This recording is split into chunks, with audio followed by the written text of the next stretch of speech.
Are we clockwork? We're clockwork. Done it again. You're a beautiful thing, Wilson. You're a beautiful thing.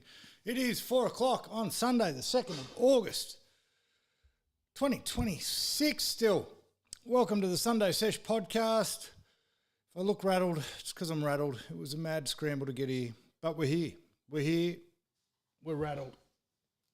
Put some TV on in the background. Sunday Sesh Podcast, back and better than ever. We're watching the Eels and the Tigers, possibly going to be the worst game of the year. Can't wait. Can't wait to sit through 2 hours of that. At least I'll have some people to keep me company. Already a couple of people there. Say hi in the chat. Sunday Sesh Podcast brought to you by Hopper, drinkhopper.com.au/Sunday Sesh for 15% off your alcohol replacement beverages. Huge supporters. Got some good news from Hopper during the week too, which I'll share shortly. All the golf content brought to you by DBG, dbggloves.com for tour level gloves at a fraction of the price. It was great to be out on the golf course today with a whole bunch of slicers all rocking their DBGs. Not a bad word to be said about them. How bloody good. Big show.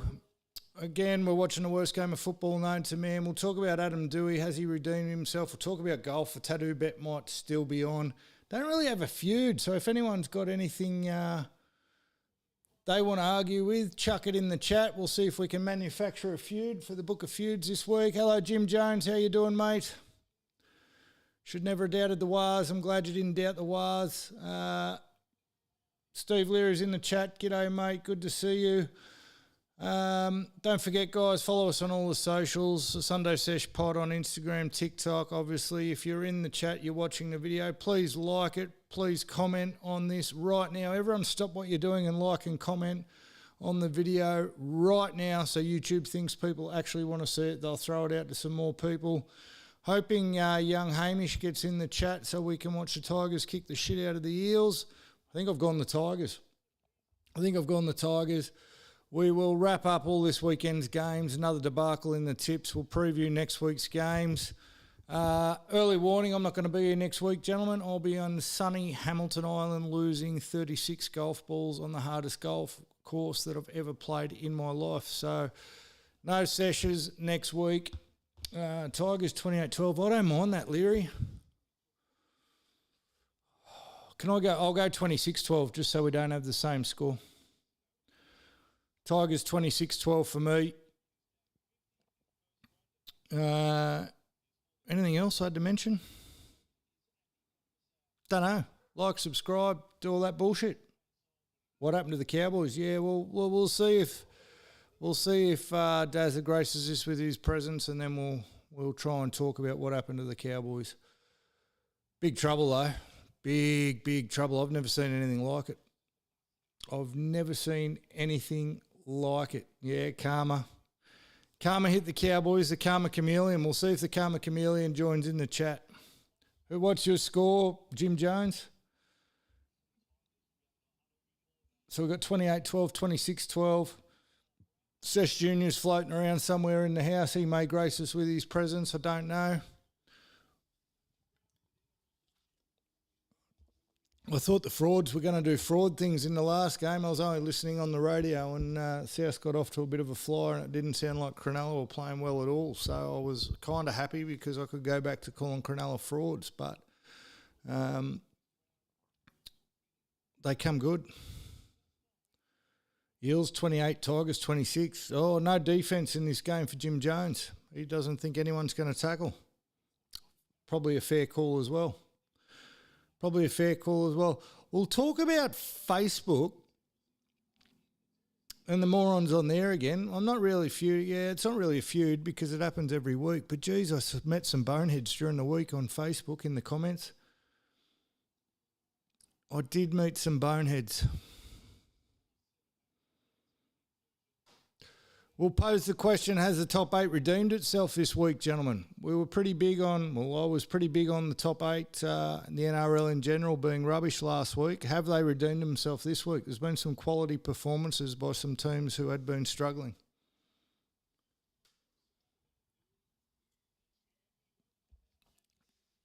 Adam Dewey running out second. Geez, he's got some balls. I'll give the bloke some credit, Adam Dewey. Got some fucking kahunas. He's got some balls, doesn't he?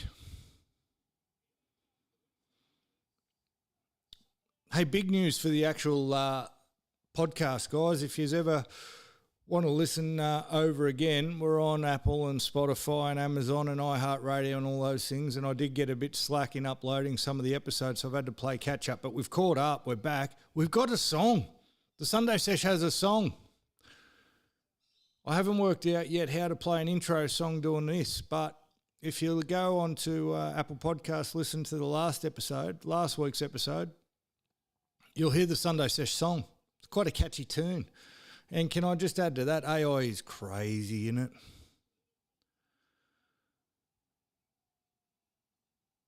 Milestone game for Appy. What are we clapping? Why is everybody clapping?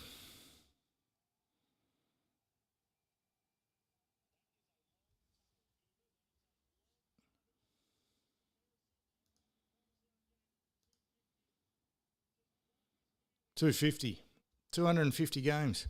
250 games and 300 people flipped on their heads when he chops their legs out from underneath them. The Appy Coruscant tackle.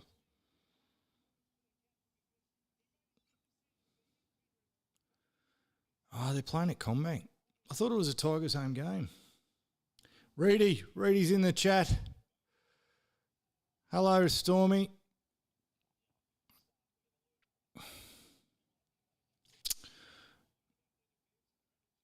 For you guys that listen and watch that aren't in the slices, we've got two podcasts now. I'm a podcast machine. We've got the Monday Night Live show where we do the results for the slices. That's also now out on Apple, Spotify, iHeartRadio. Can jump in and hear about how shit Stormy is at golf. Did you get a round in this week, Stormy? I don't think you did.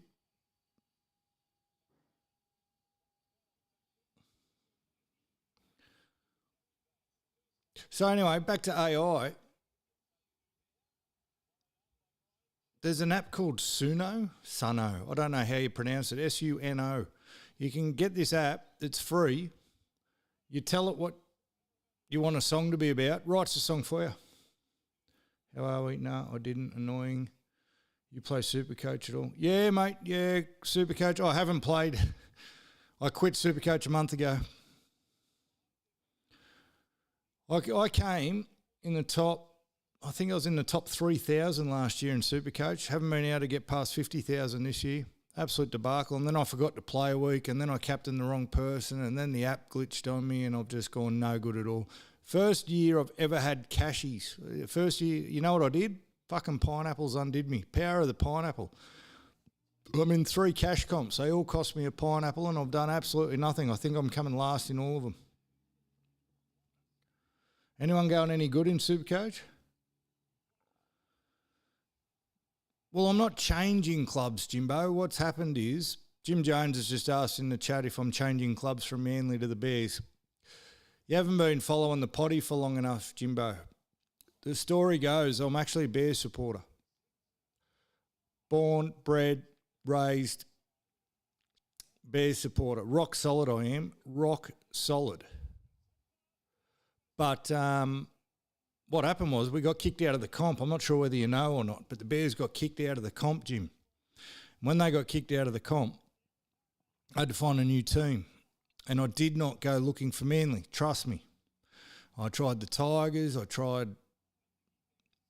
Played a lot of my footy with Chris Heinington, so when he went to the Sharks, I even thought about going for the Sharks for a while. Tried North Queensland when I was living in North Queensland. I think I was going for Penrith the year they won it in 2011, one of the early ones. I don't know. But then I was at a game one night, Tigers versus Manly in Gosford.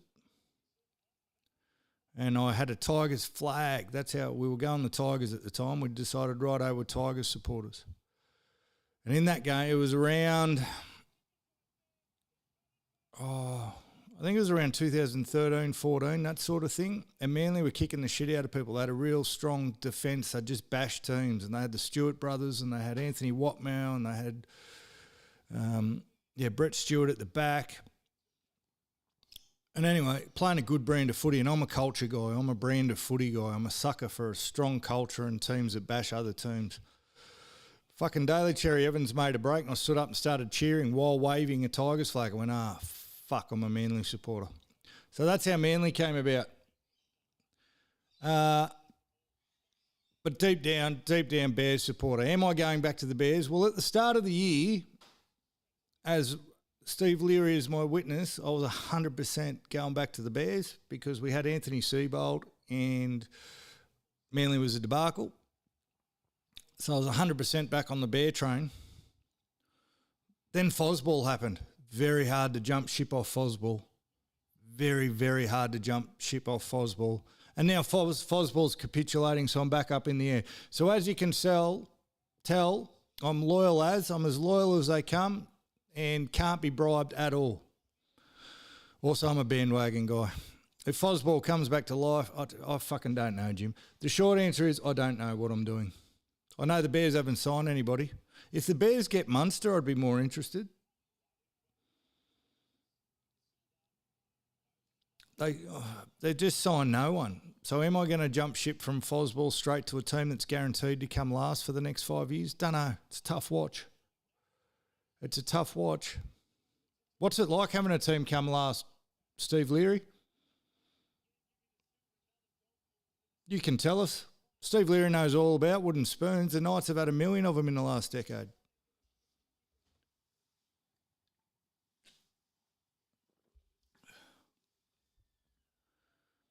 Stick strong with Fosball, you reckon? Well, do I stick strong with the Bears or Fosball?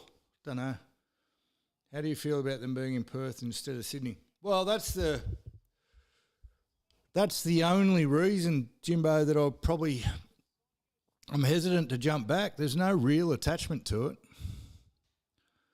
If they were back in North Sydney Oval, I'd be their number one member. But Perth, what are we signing up to here? A distant memory? They signed fucking Penrite Oil as their major sponsor during the week, though, the Bears. So business-wise, they're killing it. Business-wise, they're killing it. On the field, can't see them killing it. On the field, I think it's going to be a bit of a debacle. If that, I'm going to get his name wrong. Ben Gardner. No, I didn't get his name wrong. If the assistant coach ends up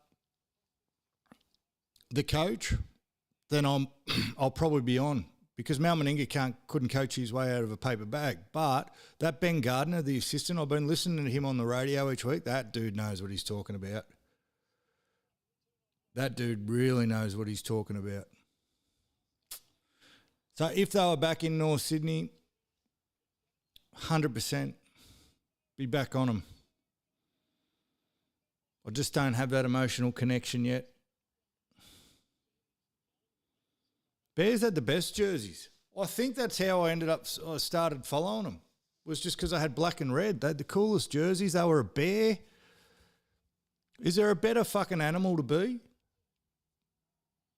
Of all the animal, let me ask you this, boys. Of all the animal teams, Bulldogs, Roosters,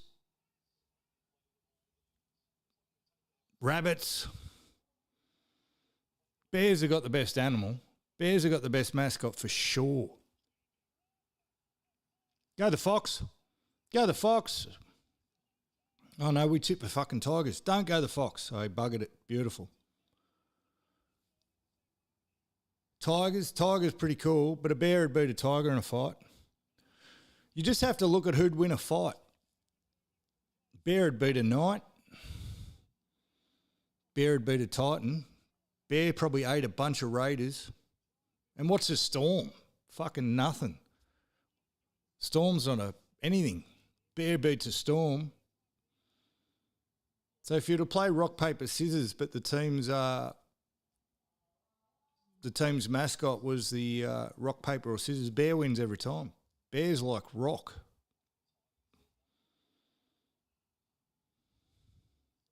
Broncos, they're fucking horses. Roosters, you're a chicken, mate. You're a chicken. Sharks, ooh, bear versus shark. Ooh. Depends what type of shark.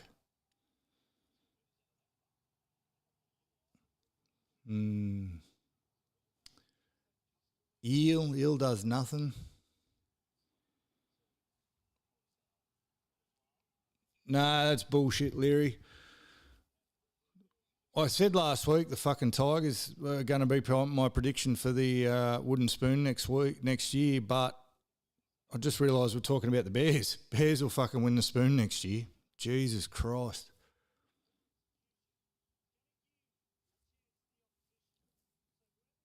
A 1,000% Broncos. How many pineapples are you willing to put on it? You reckon the Broncos are going to be worse than the Tigers? But they got Dane Gagai coming. They got Dane Gagai coming, Leary.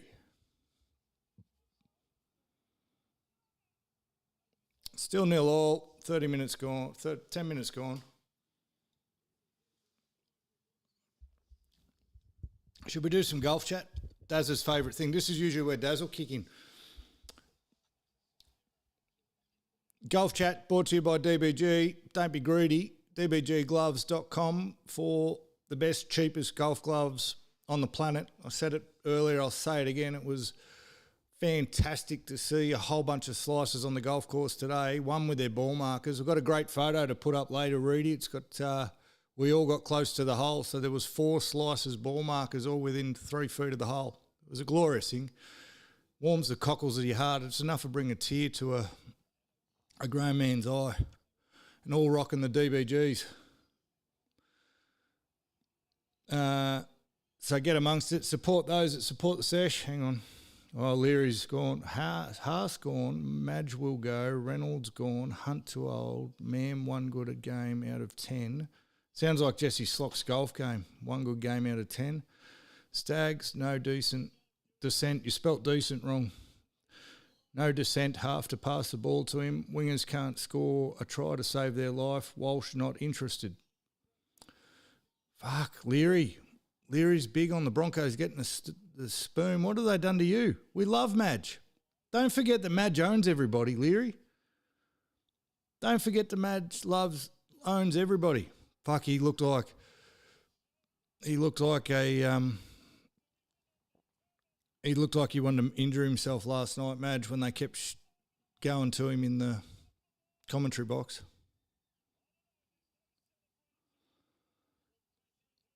All right, so if I look rattled, if I look a bit dishevelled, I haven't even had a chance to change my clothes. Fucking late tea time today, boys. Nearly brought me unstuck in life. You would have thought, like I'm not an early riser. I hate early mornings, but for golf I'll get up. So normally I've got like between 6:30 and 7 o'clock tea time. So I'm up at 4:30, 5 o'clock because I've got to warm up. I've got to get these old bones going. It takes me an hour to warm up before a round. Fucking 9:15 tea time today, and it rooted me. You wouldn't think, you'd think the early sleep-in, a bit of sleep-in, bit of more time to get ready. I was late leaving. I was late to the golf course. I nearly drove off without the battery to my buggy.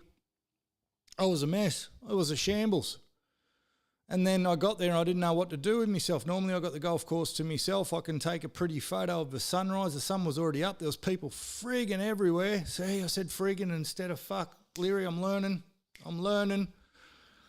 So my warm-up was dishevelled. Everything was off pace. And then Dan Harrison turned up. Then Harrow turned up and I remembered why I was there. I remember I had a cause greater than the golf itself to play for today. A chirpy Englishman who loves telling you how the weather is, even though you're standing outside, you know exactly how the weather is. Turned up. We got him a guest spot at Royal Wyong Golf Course. He'd been chirping all week like they chirp. Now, credit where credit's due, and I think I might have undone myself. If you look over my this shoulder, if you look over my right shoulder, you'll see a pineapple stuck to a wall under the poster there. If I get out of the way, hang on, have a look at this.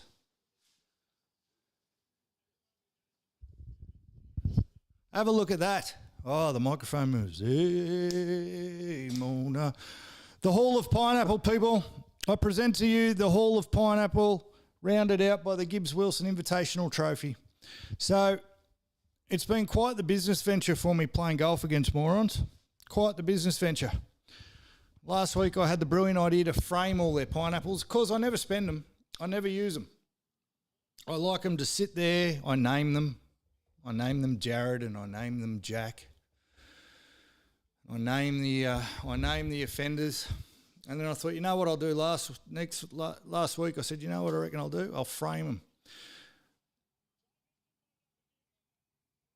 Yeah, I was just singing Mona. I don't know why.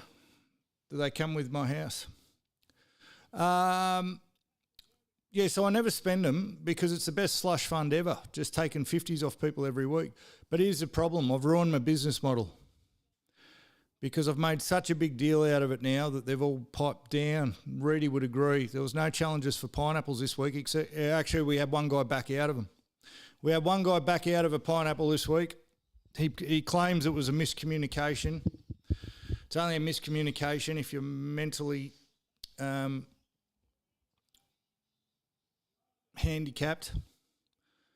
It was quite an easy explanation of what had to happen. It didn't happen. He backed out of the pineapple. But the business model's in trouble because I played with 3 other slicers today. None of them threw a pineapple out. And I don't throw them out. That's the whole point. The point is they challenge me. I say yes. They crumble. I win. That's the whole business model. Unpopular opinion. You've got to earn. Explain yourself, Reedy. How do you earn the pineapple challenge?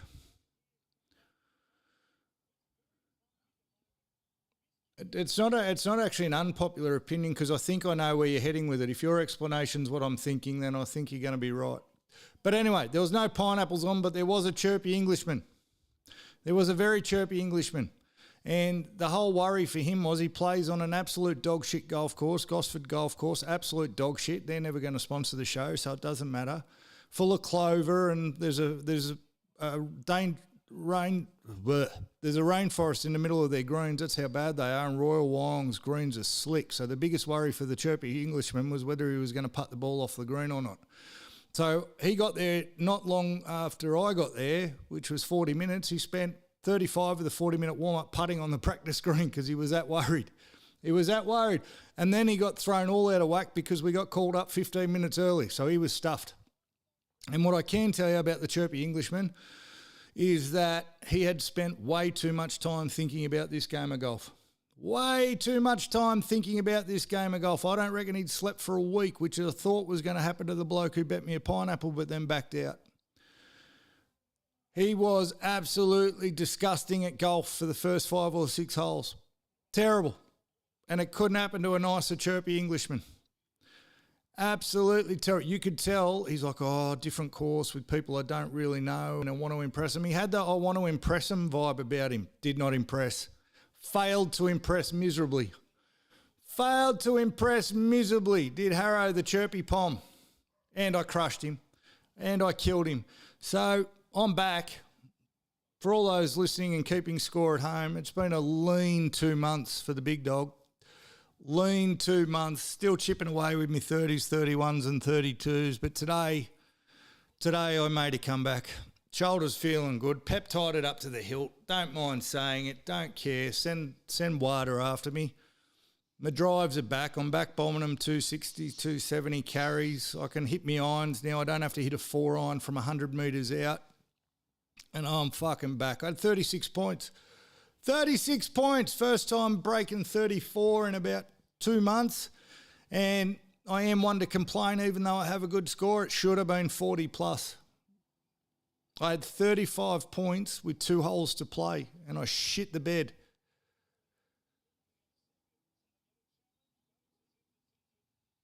The Tigers need to want this game more, Jim Jones, because the shit they've been carrying on with. And for Benji to let Adam Dewey play after him carrying on last week and what he did last week, that's a huge call. They better come out and play. They 100% better come out and play. 4-0 penalties to the Tigers.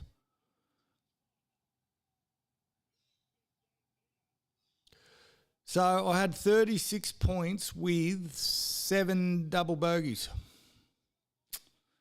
And I had for 35 of those points with 2 holes to play, and then I wiped the 17th. It wasn't even the 17th at Wong. You can try a hero shot over a bunch of trees to the green. I didn't do that because I knew I was on 35 points. I'm like, nah, just played normal. Should never do that. Go the hero shot, Wilson, because my safe drive went straight into the fucking water. Wiped the hole, and then I duffed 2 chips on the last. All I had to do was get a bogey for 2 points. So I brought myself unstuck from a real big score, but we'll take 36 points. We'll take killing the chirpy pom. And then I need to apologise to the other 2 blokes I played with, because one's a scratch golfer who looks worse than Stormy Reed, and the other bloke was having good scores until he played with me. I've brought undone 3 good golfers today, people. Thank you very much. Thanks for coming. I should have scored at least 40.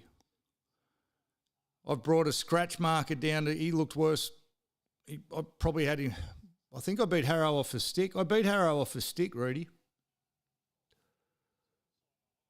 Oh, no, that was shots fired, mate, just because you're in the chat. Now, explain to me, Rudy, about what you mean they've got to earn the pineapple bet. Please, explain while I have a drink.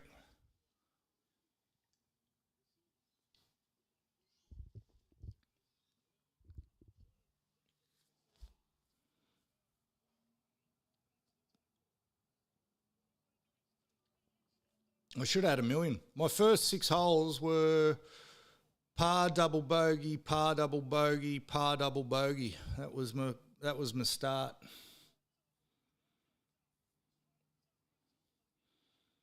You got to type faster, Rudy. It's bad entertainment to have so much dead air. Can you tell me what you mean by people have got to earn the pineapple challenge? Because I think I'm going to agree with you, but I just want to hear it. Yeah, it has to have a bit behind it, a bit of banter, a bit of hate. Yeah, you kind of where I'm going. You know what I reckon? I think you do have to earn the pineapple. The right to have a pineapple challenge, there's got to be some sort of relationship there, which I think is what you're saying, Stormy. Like, I've had a few people throw pineapple challenges out. I've never met them in my life. I've never even spoken to them in my life. That's a bit random. That's a bit random. So one bloke who didn't turn up made a bigger... there's a bloke who didn't turn up for his pineapple bet, and when he made it, I was like, mate, I don't even know you. Never met you. And then he didn't turn up anyway, and then the other bloke's in Victoria who backed out this week. Now, there's a bit of banter there. There's a bit of hate, so he's ticked 2 of Stormy's boxes, but no real relationship there yet. And I also think, like, if you're betting cash, you got to do it in person. You got to do it in person. The guys, you know what it does? I've wound up that many people personally, like in person. The boys who started challenging me for money at golf had spent that much time with me on the golf course, and I'd wound them up that much that they were like, fuck it, we're playing for money next time and I'll have you. Like, I just wound them in. I just wound them. I just poked and I poked and I poked and I poked till they broke. And that's what I want, because that's when they crumble the most. Someone who doesn't know me so well, someone who's never met me, what's their motivation? And then if they haven't got the real motivation, then they don't put the pressure on themselves. And if they don't put the pressure on themselves, they might not crumble. And I can't have that. I need them to crumble because I'm not a very good golfer. I'm not a very good golfer. Today I was a good golfer for 9 of the holes, but it wasn't 9 holes in a row. It was 1 on, 1 off. I was FIFO today. Yes, golf I played today, FIFO. 1 week on, 1 week off.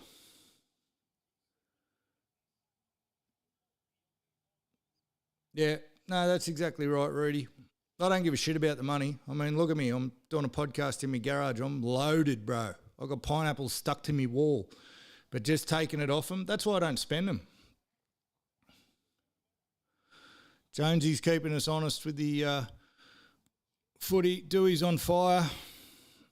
Oh, that was a good catch. That was a good catch. So it's week 5 of the Sunday Slices. We got, listen. So here's what I want to talk. Actually, guys, question for you. I'm loath, Rudy knows I'm loath to ask polls because, especially in the Slices group, you ask them a very simple question, you get 9 million answers. Everyone wants a piece of the Slices, right? And Rudy, you can't tell anyone. No one will hear this. You can't tell anyone. But sponsors are starting to come far and wide. So Hopper, who already obviously sponsor this podcast, I met with their owner during the week, Jose. They're a big company, Hopper, and I had no idea what I was doing. It was a very funny meeting. We met on Zoom. Here's me, a real estate agent, doing a podcast out of his garage, talking to the owner, a bloke who's just raised $4 million in seed funding for Hopper. Like,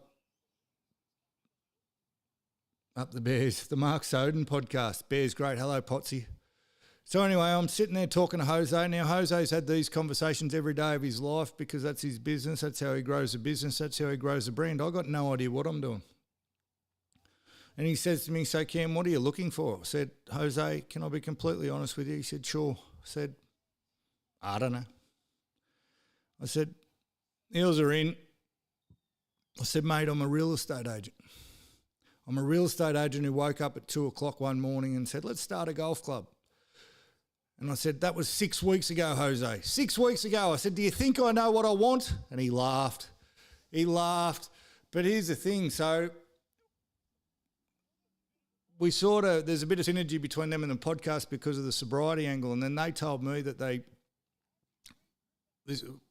when the talks about the podcast were happening, they told me that, we don't want to, we're not going to sponsor you because it's very hard with podcasts to tell whether they're getting a return on investment. Can tell you, though, they're getting a return on their investment because I don't know who. They haven't outed themselves yet, but there's a couple of people ordering hoppers through the Sunday Sesh link. So drinkhopper.com.au/Sunday Sesh. And I know every time there's been an order because I get a notification saying someone's just bought through your link. So it's working. So anyway, long story short, Hopper wanted to get into golf.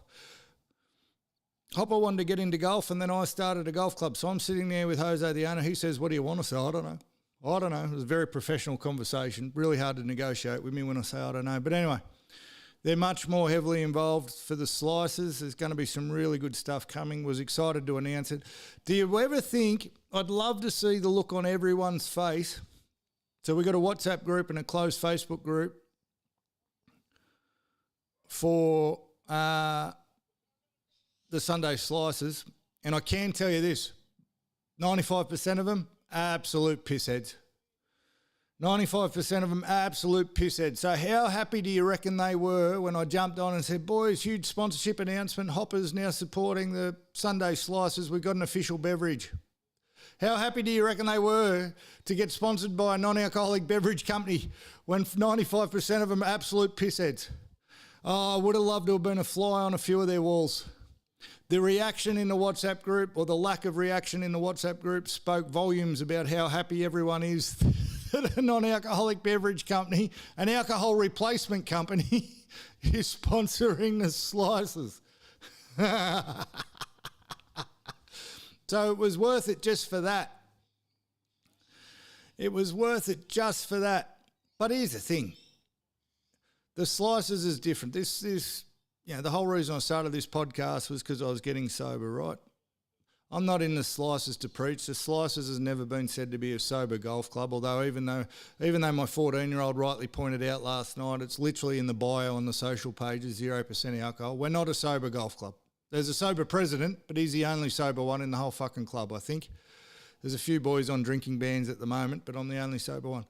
So it's great to be on board with Hopper. Great for them. They're going to grow as the club grows, and there's some big things coming. That's awesome. Fast forward to yesterday. Oh, it's somber and stormy. Who? What? Oh, Potsy's 3 years deep. There you go. I didn't know that. Potsy, well done, mate. Congratulations. Golf clap for Potsy. So anyway, yesterday happens. This is where I need. I'm going to canvass the field here. Yesterday, I got approached by a whiskey and gin distillery about sponsoring the slices.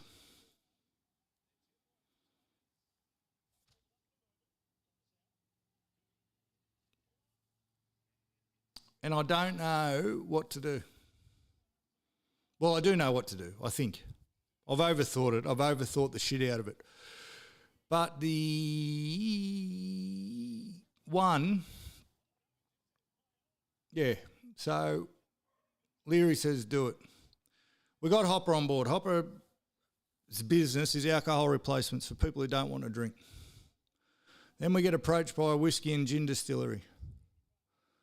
They're not competing sponsors in one regard because they're not selling the same product. So it's not like having two alcohol companies on your books, because you can't do that, right? Someone's got to be have the rights. But is there any conflict between having a company based around not drinking and a company based around drinking or sponsoring the same club? That's question number one. And then the other one's more on a personal level. It's sort of conflicting with my whole message, isn't it? Now, when I say sorta, I mean sorta, because I don't preach. I've never got on here and preached about not drinking. I've talked about my journey. The whole point of this is to make it easier for people who don't want to drink, to have somewhere to go, somewhere to talk shit. I don't preach it, each to their own. Everyone's free to do their own thing. Daz the Dud gets in here, has 97 whiskies, makes bets that he doesn't follow through on. So, I'm not in there preaching sobriety, and I'm definitely not preaching it in the golf club. But I also won't make the golf club centred around drinking. I'm not doing it. Won't do it. Not the point of it. Boys want to get on it together, go for it. Go for it. I'll be there. I'll be your driver. You probably don't want me to be your driver, seeing what I do to golf course. Did not crash the cart today. Did not crash the cart today. And you know what? You know what's funny about this? I called it yesterday. I was going to have a big score. I was selling a house to a lady named Ping. It was never in doubt. So, am I overthinking it, lads? I'm overthinking this, aren't I? You can have a whiskey sponsor and a non-alcoholic beverage sponsor. And I'm not contradicting myself by just because I'm sober doesn't mean I can't have an alcohol company sponsor the club, does it? Yeah, I think I'm overthinking it.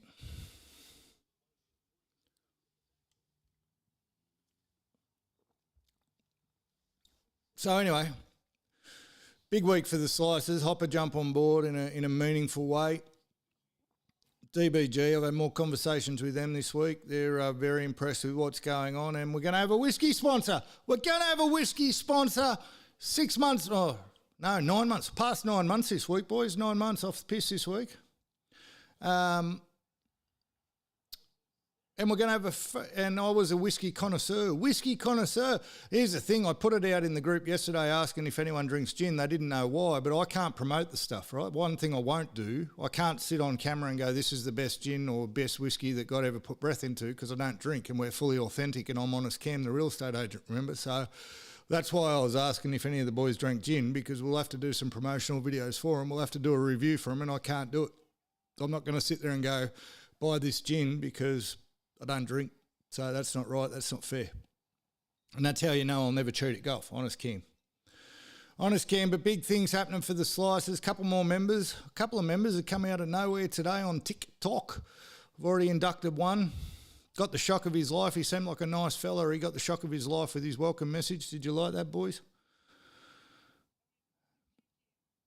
And other than that, saw some bloody horrible scores. Horrible scores this week for the Slicers, but I've scored well, and I can tell you one putt might have cost me the victory.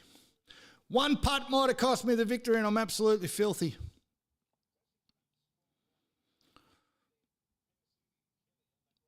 Drummond too. Drummond look like they're going to increase their involvement in the club substantially too. So I'm hoping this week to have some big announcements for the Slicers. Big announcements. Slicer branded whiskey. Won't that be cool? I can't tell you yet, Steve-O. Can't announce it till I can announce it, mate. They've got gin. What I can tell you is they're only a new brand. They've got gin at the moment. Their whiskey's still in the aging process, so we can't get any whiskey off them straight away. Plenty of gin, though. Plenty of gin. Thanks for your opinion, Steve. No one else gave me theirs, so thank you. What's the score in the footy, Jim Jones? 10-0 Para.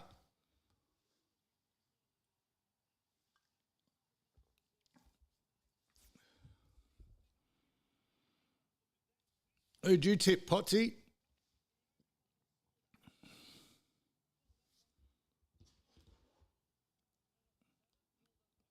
Six 0. I just said 10-0. Try got disallowed, did it?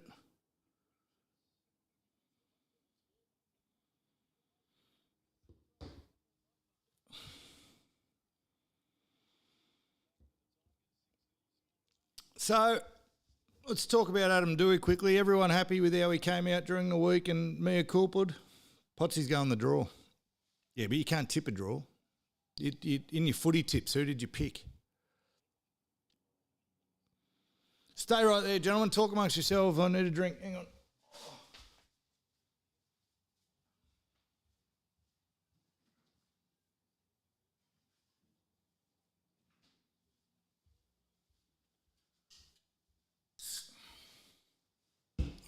I'm back. Can tell you, yeah, geez, you're a talkative bunch. Don't be scared of each other. Just talk. Just back to the golf for a second and the slices. I had a whole group of us today, a whole group of slicers, and I was wearing the sample shirt. Can tell you, boys, Reedy and Potsy and Leary for when you order one. Boys are very, very impressed with the quality of the shirts.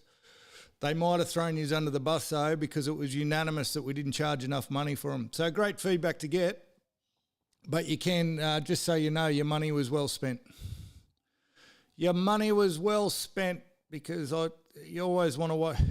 I appreciate the support, but I'm sure everyone wonders what sort of quality the things we're going to produce. I can tell you nothing with the slices is going to be poor quality. There's going to be no cheap shit whatsoever. So... But apparently I should have charged double for the shirts. Such was the people impressed with the quality. So look out next time. That's all I can tell you, because instead of $50, they're going to be $492 a shirt. That's what I can tell you. All right, Adam Doueihi coming out during the week. So I gave him a pasting last week. So it's only fair that if you give someone a pasting and they try and correct themselves, you give them credit where credit's due. Credit where credit's due. I like what he said. No, Jim Jones, I didn't say it wasn't going to be made in China. I just said it was going to be quality. So there's made in China and then there's made in China. My truck is made in China. I love my truck. My truck, I drive a BYD Shark. Cha-ching, next sponsor. That's the next sponsor to announce, BYD. And it's fucking brilliant. It is quality. So, yes, the shirts may come from an Asian country, but they are absolute quality. So Doueihi stood up and owned it. That's my opinion, Rudy. I like the way he spoke. It was a huge mistake, wasn't it? Now, I am sceptical. One thing he's done, which he may not have... now it's 10-0, Jim Jones. One thing he did, which may come back to haunt him, is he said, I'm definitely here for 3 years, which with his manager and his manager's track record, probably silly thing to say. But also, I am sceptical of how fiercely he defended his manager. But I also heard one of the journos come out and said Isaac Moses had nothing to do with it. It's very coincidental, isn't it? It's very coincidental that they ran exactly the same plays as they did to get Galvin out, and now they're saying it had nothing to do with the manager. I don't detract my statement about the manager saying he shouldn't be in rugby league. There's a reason he got barred twice, but I like what Doueihi said, and it put it to bed. And it's probably a lesson for a lot of other players, a lot of other clubs in how to handle. Who would have thought you could get a lesson on how to handle a messy situation from the Tigers of all people? Like that, they handled him walking out terribly. They handled the Luai thing terribly, but you know who's done it right? Jerome Luai and Adam Doueihi, the way they fronted the media, the way they front the media, good on them. So I don't retract any of the statements I made about Dewey last week. He deserved everything that was said. Everything that was said by everybody. But he come out and he stood up. He took it on the chin. He admitted he was wrong. Worst thing he could have done is said, yeah, I know I shouldn't have, but he didn't. He didn't. Well, Reedy. So Reedy's just written in the chat, Moses is a snake. I don't know why any player would think, yeah, he's my guy. You know why? Because he gets them whatever they want. They don't look at the process. They look at the end result. I said last week, I'll happily have him manage me because who knows where we could end up. But he's absolutely a snake, and there's no honour amongst thieves, is the saying. No honour amongst thieves. Chris Brown's not in here yet, but he's very big backing the players, which I 100% understand. You've only got a very short time to make as much money as you can. So Isaac Moses is very, very good at getting his players played. He's not very good for their reputations. He's not very good for their legacies, but geez, he gets them paid. Yeah, there are other managers, but he seems to... Yeah, no, there are. I really like, and this is unpopular opinion, I really like Braithen Astor. I like the way he goes about it. I like some of the deals he's done for his players. From the outside looking in, I like an Astor. The problem you got with Isaac Moses too is that some clubs have refused to deal with him.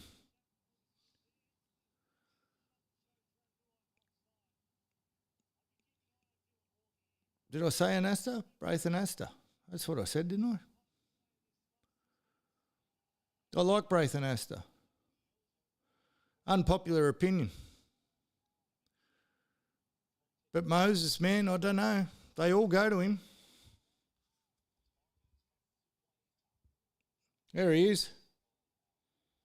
Up the twisties. Up the twisty. Hello, Brownie. How are you, mate? It's the first time I've ever said your name with an R in it. Hello, Brownie. Quist Brown. Mate, we're just talking Adam Dewey at the moment, whether we're happy with how with him playing this week and the way he fronted the media.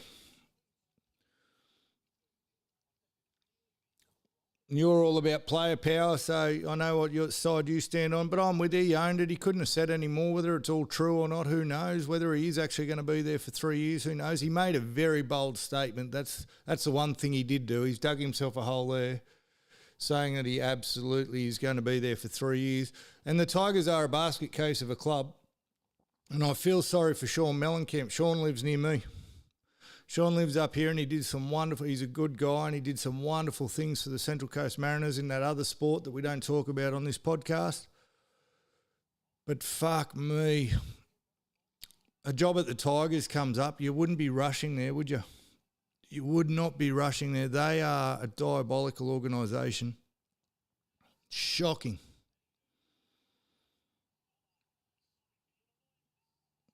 Is Benji actually a good coach? Don't know. I can tell you, actually, I do have an opinion on that. If the stories are true about them vaping in the gym and that sort of stuff, Benji shouldn't be in the job. If the standards have dropped to a point where it's okay to vape in the gym of a high performance environment like an NRL team while they're training and doing that stuff, Benji shouldn't be in the job. That's disgusting. That is absolutely disgusting. And it sort of plays into, see, I'll tie it back to me being right. It plays into what I've been saying for a few weeks about, you know, at the start of the year, everyone was coming off contract. They all had to play for their contracts. They all got re-signed, or they all did re-sign on huge money. And then the standards have just gone out the door. The standards went straight out the door the minute they re-signed everyone on big money. And if Benji's letting that happen, mate, I'm sorry, but you can't be in charge. Name one other coach that's still in the NRL that would have that stuff happening in their gym. And there's no good comparing it to, like people go, oh, imagine if it was Craig Bellamy or Wayne Bennett. They're obvious, but name any NRL coach. Who else has that shit going on in their gym, do you reckon? And you're on camera at the start of the year giving this big speech about it, these are our standards, and if you're not on the bus, get out. Well, maybe they're living up to your standards. Benji's thing about, well, just let them be them, that's got to have limits. They've been playing disgustingly, and that speaks to the culture of the place. So I don't know if Benji's a good coach. Results would suggest not. Now, the first 5 weeks of the year, everyone was saying something different. Send fucking Madge back in there. Send Madge back into the Tigers. He's going to be looking for a job next week.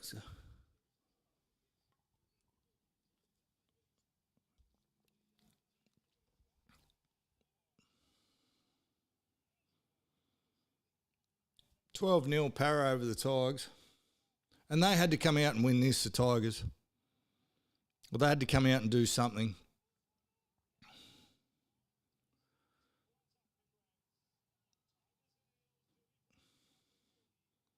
Yeah, but that's what, mate, Madge, too much accountability for the players, 100%.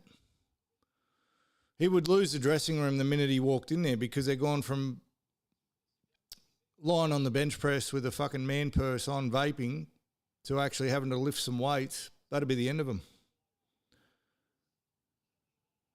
Hello, Hamish. Player empowerment, yeah. I get player empowerment. Player empowerment. You know who tried to win a... Quest, see if you can answer this question.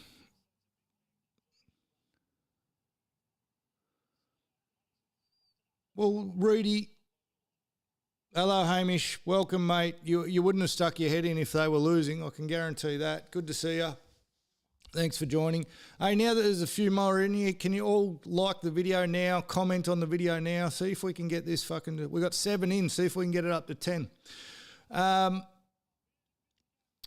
right, there's a couple of things there. It would ruin their Instagram stories. I'm stunned. All right, first...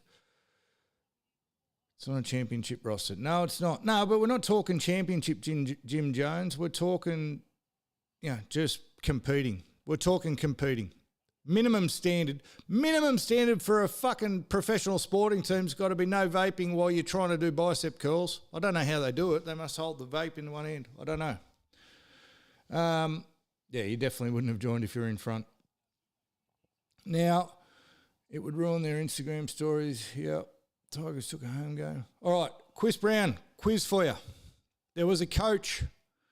There's been a coach in the last 5 years whose whole model of coaching was player-led leadership. He calls it that. I'm pretty sure it's player-led leadership. Who's the coach? Can tell you no longer in the NRL. Answer the question, Chris Brown. Who's the coach? That was his whole mantra. Wrong, Steve Leary. Actually, no, wrong. No, he was coaching NRL in the last 5 years. No. No one's going to get it. No. Not Kevin Walters, not Jason Taylor, not Seibold. All right, I'll give you a clue. Arch enemy of Anthony Seibold. Arch enemy.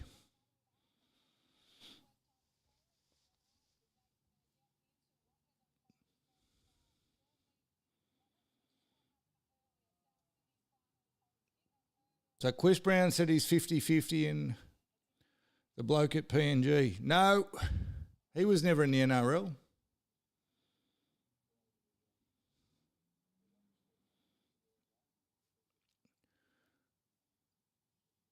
Jason Demetrio is the answer. Jason Demetrio was a coach of South Sydney. He took over after Seibold.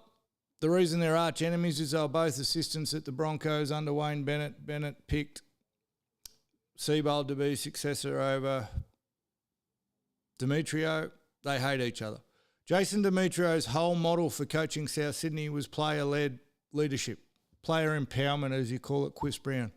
South fell off the fucking face of the earth because his players who were leading it, and Sam Burgess left the club. So Sam Burgess kicked up a stink because player-led leadership, player empowerment meant letting Cody Walker, Latrell Mitchell and all them do... Yeah, I think he coached PMG national side. But you didn't say his name, so you can't claim a victory there, Hamish. Come on, mate. Yeah, he coached the national team. He handed over the keys to Latrell Mitchell, Cody Walker and the rest, and Sam Burgess went, fuck this, I am out. And that was the blow-up at South. Because the standards dropped so low that it was an affront to what Burgess had helped build there with Bennett. That's where too much player empowerment gets you. You got people... He's at the London Broncos this season. There you go, Potsy, thank you. None of you's got it, though. How's that? I know something. So you can't have too much player empowerment. You can't have the dog wagging the tail. The tail wagging the dog, sorry. You can't have the inmates running the asylum. Can't have it. You give freedom when freedom is earned, and you take it back the minute they break your trust. That's how it works. You give empowerment, you give them the trust if they've earned it, only if they've earned it, and then the minute they haven't earned it, you take it back. You have to. But you want to be very, very careful how much you give them, because once that cat's out of the bag, very, very hard to wind back. Very hard to wind back. It's no different to managing staff. You train your staff up, you get them to a point where they can be independent. The minute they show they can't be independent, you have to go back down a level in their management. It's the difference between broadline and detailed management. And is Benji too keen to be their mate? And that's what happened to Brad Arthur in the end. So someone said Brad Arthur before, but that's why they couldn't go anywhere. That's why Kevy Walters, you can't be the players' mates, mate. You're their fucking coach, and the good coaches aren't their mates. The good coaches aren't their mates. Ivan Cleary's probably done the best job. Wayne Bennett was the man manager, but he's lost the performance now.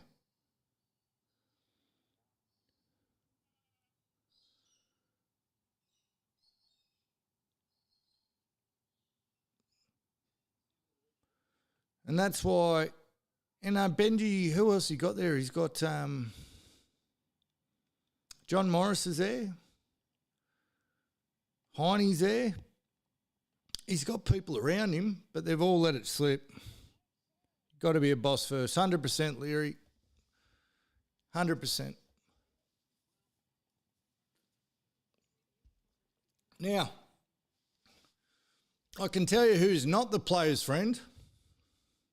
Well, not anymore. Cleary is the best coach in the NRL. Yeah, I agree, Jim Jones.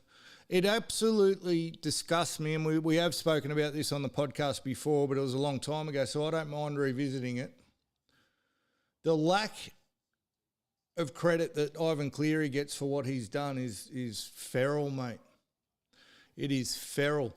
How he isn't mentioned, it should be, if anyone's talking about the greatest coaches of all time, especially in the NRL area, yeah, Quish, you take the boss. Cleary has to be mentioned alongside Bellamy. I think it's Bellamy and Cleary are the two best coaches of the NRL era. I don't even put Bennett there. I'd put Bellamy and Cleary.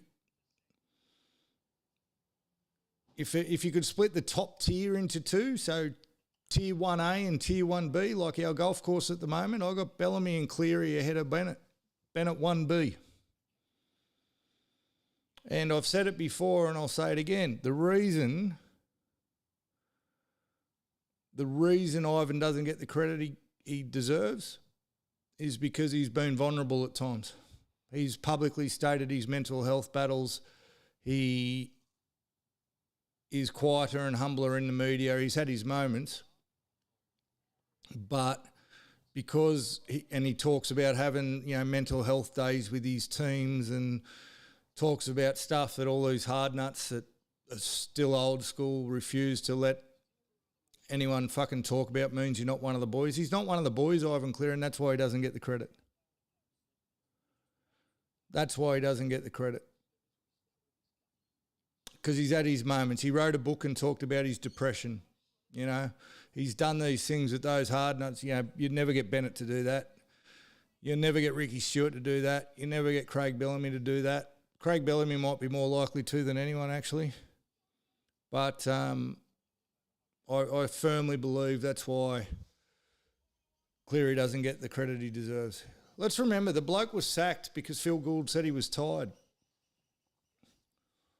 He's come back from that to do what he did, and he took the Warriors to a grand final. And he would have fixed the Tigers. He would have fixed the Tigers, but he got a fucking opportunity to go and coach his son. Who can begrudge him that? But the reason Ivan Cleary doesn't get the credit he deserves is because he's a real man. He's the fucking real man of the whole lot, I reckon. And that's why his players respect him. So his players mates with the players. But they also know don't fuck with him. They also know. You hear Tom Jenkins talk about the other day. There was an interview with Milky Jenkins about getting dropped for the grand final last year. Cleary moneyballed him. There's that scene in Moneyball where they get the... his name escapes me now, but they get the nerd, they get the assistant to... Billy Bean gets him to sack a player. He says, just walk in, just tell him. You just say 4 words, we're trading you, and walk out. Cleary did that to Jenko. He just walked in, sat him down, didn't even say hello, and said, we're going with Paul Adamotti, you're not playing. That was it. He moneyballed him. What's that actor's name now? Oh, I get bad on this podcast. I forget everything.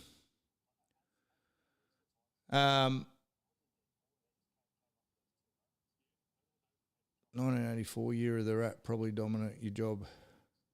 No, the other bloke. The funny fella. Fuck. Forgotten his name. Superbad. Jonah.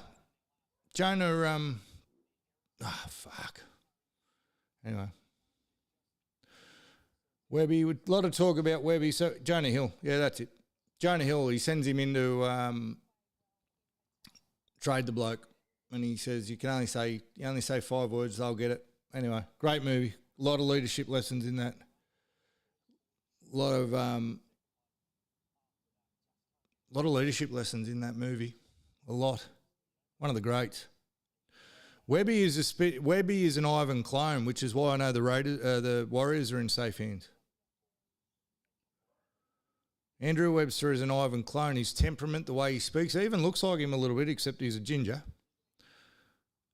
But the same even tone when he speaks, very considered when he speaks, doesn't waste any words, doesn't say anything stupid, is extraordinarily honest, and I reckon the players absolutely love him.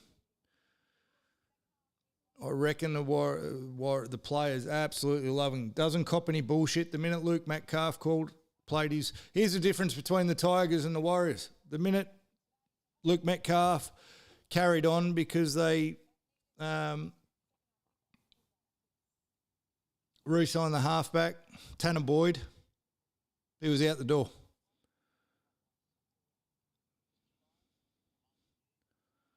He's out the door. That's the difference between the Warriors and the Tigers. He fucking wasn't playing the next week. He spent the next month in reserve grade. That's why I know the Warriors are in safe hands.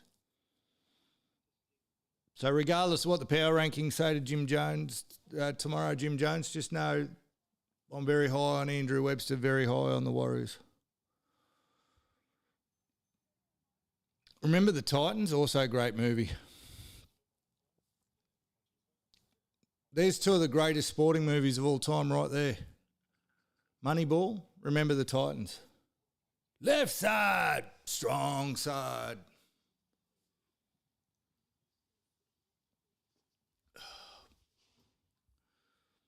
What's your favourite sporting movie of all time, lads?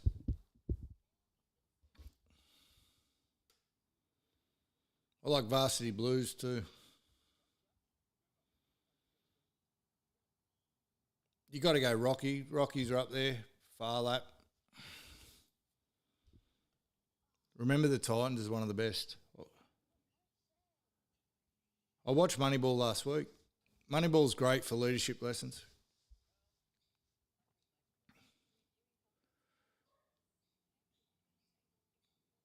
The Replacements, Above the Rim.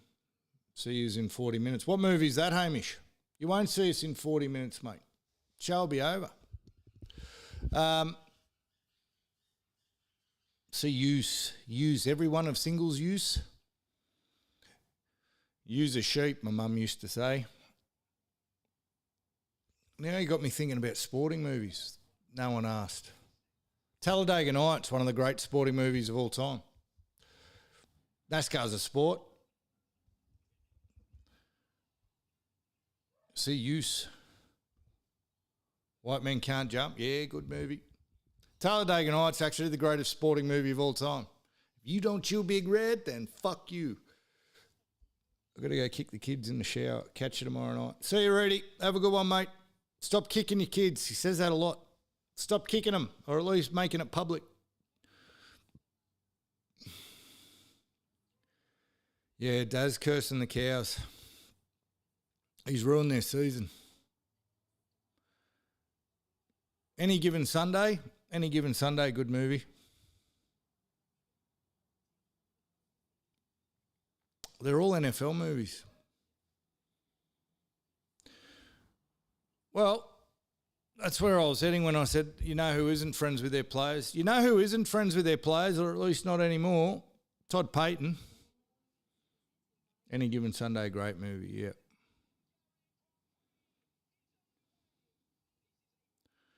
Is that... It's not Any Given Sunday, that's Al Pacino. What's the one where... Yeah, $1 Million Baby. Coach Carter, great movie, Leary. Another leadership movie. We've studied a lot of these movies. We do a lot of, in my work, we do a lot of leadership work, a lot of leadership training, a lot of leadership study. Coach Carter's come up quite a bit. Moneyball's come up a bit. Remember the Titans come up a bit. A lot of lessons in there, real lessons. Draft day. What is that? Is that the one we're about to say? What's the one where Bruce Willis used to be in the NFL quarterback? He's got gangsters chasing him. The players are taking bribes and that. Am I mixing all these movies up? Is that Any Given Sunday? I can't remember.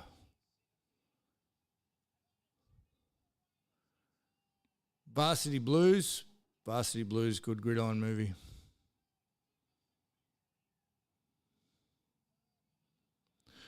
So, anyone want to explain to me what happened with the Cowboys? Field of Dreams. You're showing your age there, Jim Jones.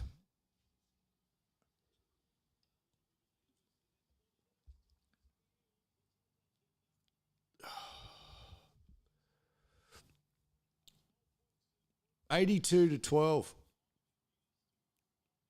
82-12, and it was never even looked like being anything other. And I tipped the Cowboys. The worst thing I saw now, so I turned it off after 5 minutes into the second half. I turned it off when they came out after halftime, and Murray Tuolungi dropped that kick. And the one in Nutawazi walked over and scored. It was the most disgusting thing I've seen on a football field. Like, absolutely pathetic. 82 points in an NRL game. I don't even know how that happens. How does that happen to a team that's really been on the edge of the top four all year? They had games in hand because of the buys. How do you come out and have an 82 points put against you? And the Roosters haven't been playing well. The Roosters played well. But against what opposition? I don't even know how you reconcile it. I don't even know what to say about it. And it's not because they had Dearden out. They've been winning without Dearden all year. He's been injured a lot. But there's a problem there. So you got Drinky already looking to next year, but then last week he brained him. So give him some excuses. Did and out and a little bit of an emotional letdown after beating Broncos the week before. No fucking excuse for 82 points. No excuse for 82 points. And to come out after the half time, and be worse than you were in the first half. Like the Roosters did that. Teddy was braining them in the first half. They got to 50 at half time, didn't they? It's 48-0 or 50-0. Teddy doesn't go back on. Teddy was absolutely braining them. They still put another 40 on you. Or 30. I know my maths isn't great.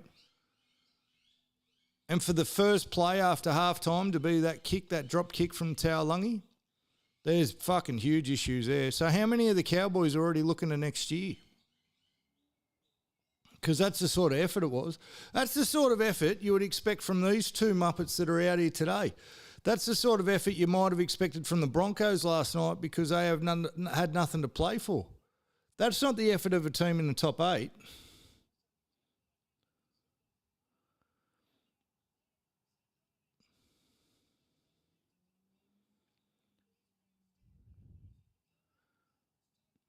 No, actually, that's what I was going to talk about. If I was going to have a book of feuds this week, but I'm not feuding with it because I'm used to it. So last week we spoke about how the top 8 is probably the worst top 8 we've had in a long time as far as form. And the competition is actually the worst competition we've had in a long time as far as form. Because last week, before this week, there's only 2 teams in the entire comp that were playing, or 3 teams in the entire comp that were playing decent footy. The Sharks, the Titans and the Dogs. So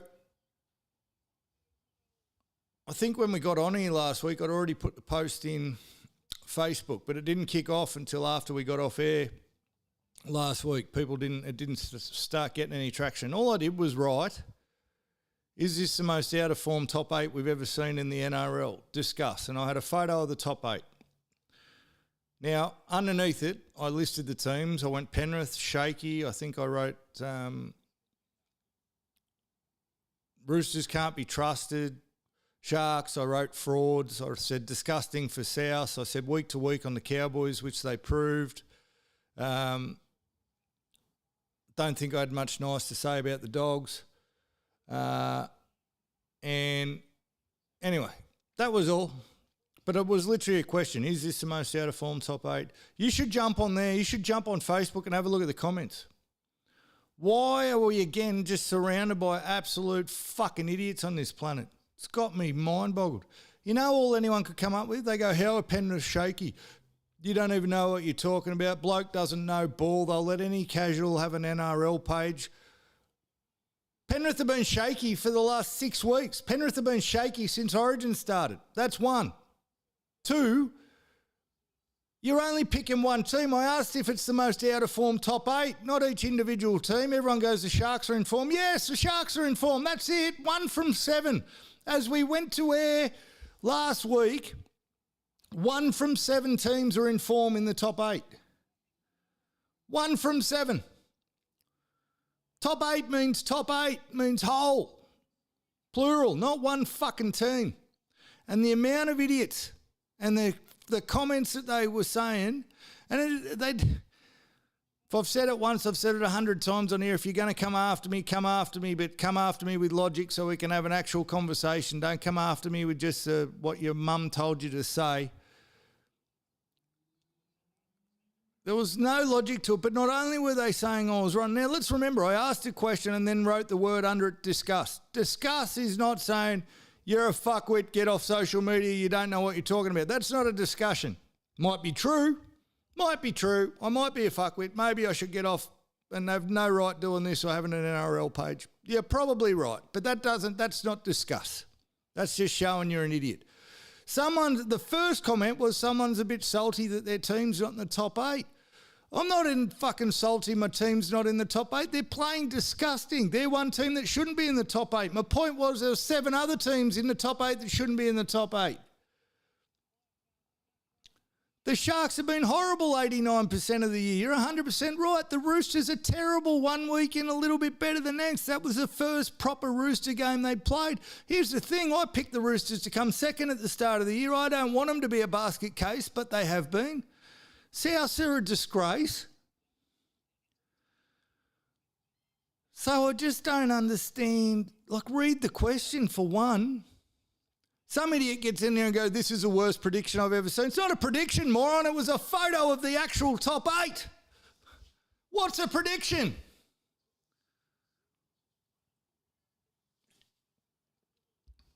Which, now I don't take any of the abuse personally.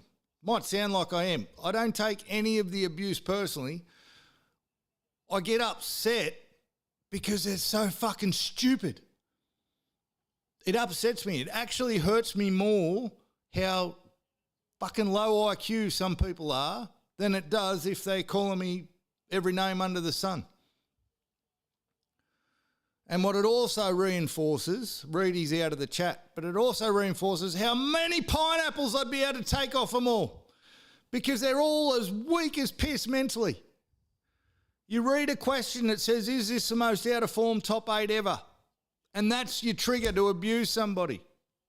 That's what that says. And that injures me. Not personally, but I get scared for the human race. I get scared for the human race. Someone wrote, what a shit post, unfollow. Thank you. But thanks for commenting because I got paid a little bit of money for that comment. And please unfollow. Unfollow. But even that doesn't make sense. Shit post, I asked a fucking question. But so now, let's ask the question again. Has the top 8 redeemed themselves this week? Panthers look good. They didn't look good early, but they look good against the Raiders. Roosters look good. Sharks, good. Knights, good. Dogs, goodish. South, still garbage. Dolphins had a win. Dolphins didn't look good though. Dolphins didn't look good. Waz, good. Sorry, Jimmy. Yep, Waz looked great. Top 8's back in form. So what I should do, I should write a Facebook post that says, is the top 8 back in form? ? Discuss, and then just get abused.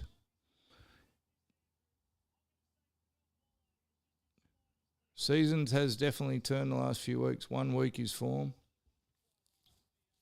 Yeah, but so have they started to redeem themselves? 1 week isn't form, no. But 7 out of the 8 teams, they didn't just win, they played well. So you got to look past the wins. I might not know what I'm talking about, and I might not have any right to have an NRL page, not that it's an NRL page, and I shouldn't have this podcast. Everyone's 100% right about that, but I'm also not a fucking moron. 1 week is definitely not form. 1 week is not form, but you got to look at how they play, yeah? You'd agree with that, Quiz. A win's not a win. It's how they actually won. A loss isn't a loss. It's how they're actually playing. Everyone was playing dog shit up until last week. I don't care that they were winning. The Roosters are second in the comp, and they've been dog shit all year. The Sharks have been dog shit most of the year.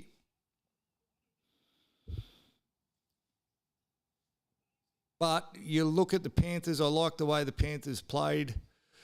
I like the way the Knights played. I like the way the Wars played. I like the way the Roosters played, although their opposition said nothing, did nothing. I think of all the ones that won, the Dolphins and the Dogs looked the worst doing it. Fair call or not?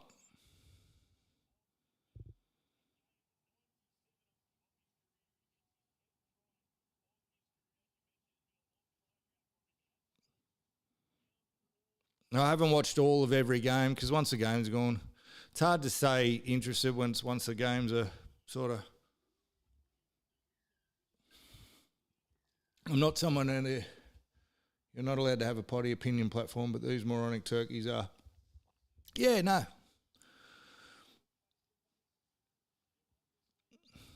I just love it. Like, I love it for nothing other than the fact that every one of them comments gets me paid. They think I'm being a smart ass when I say thank you back to them. Fucking, it's beautiful. Why do the team on the NRL 360 talk about the Bulldogs all the time? Oh, that's not the NRL. They talk about the Tigers a lot too. They get accused of bagging the Tigers all the time, but the Tigers are fucking front page news and the Dogs are front page news a lot of the time. When you got Phil Gould saying and doing the shit he does, and Gus works for a rival network, of course they're going to fucking talk about him all the time. You've also got Reedy and Dave Riccio, who are that far up the Dogs' asses, Lockie Galvin's camp, Isaac Moses, that they're always going to get a shout and they're always going to get defended. 100% clickbait, Chris Brown. And I can tell you from my limited time having this stuff on social media, the Dogs are the most passionate fans. You make a post about the Dogs, good, bad or otherwise, you're going to get 9 million views and 12,000 comments. That's all I should do every week is just comment about the Dogs. I'd be rich. I'd be rich.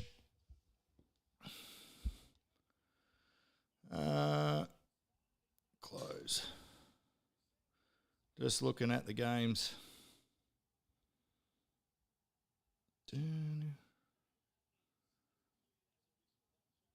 12-6, comeback's on.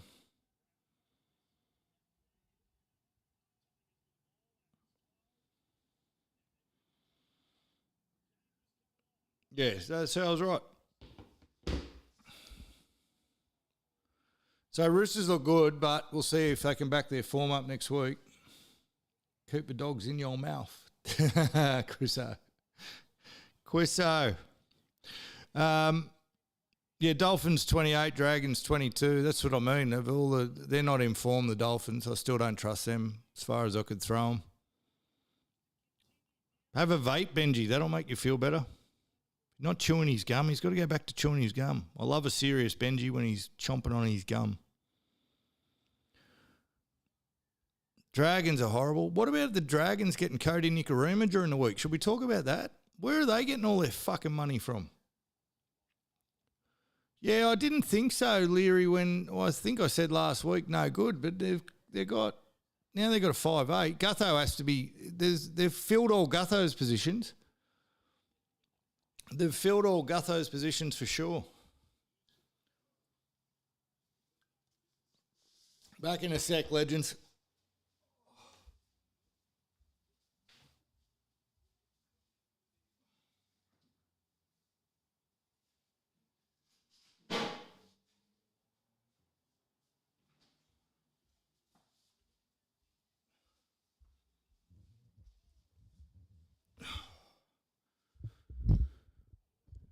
Best young forward pack coming through. So they got Dragons, they got Drinky, Kalamatangi, Nikorima, Phil Summy,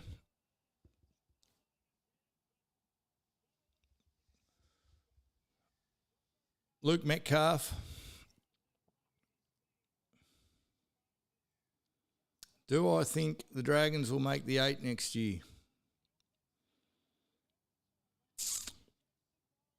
No.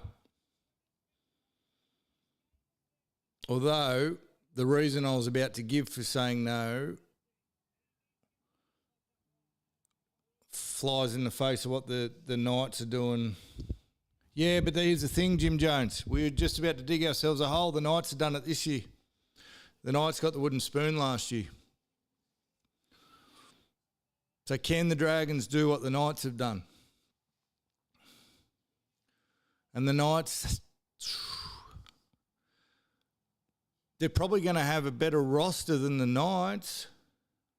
Ooh, touchy subject, sorry. He's back. Can't live without us.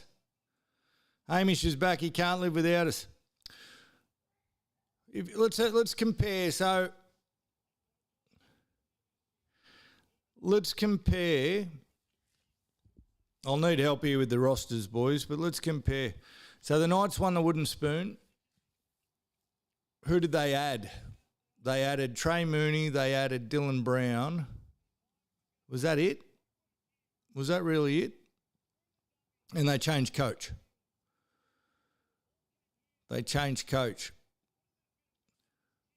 They've gone from the wooden spoon to just falling out of the 8 this year. So the Dragons have changed coach. They've got Drinkwater, so swap Drinkwater for Ponga. They've got Luke Metcalf, swap Luke Metcalf for Dylan Brown. They've put a 5'8 in, Cody Nikorima, but the Knights already had Fletcher Sharp. Safe to say that the Knights have got a better pack. The Dragons, with another year under the belt, probably going to have a stronger pack than the Knights had this year. I'm not making statements, I'm asking questions, so feel free to jump in. Maybe the Dragons can do what the Knights have done. Maybe. They still don't have any real pace out wide. And there's, if they stick Gutho in the centres, that's toast. Gutho should retire. Gutho should retire at the end of the year.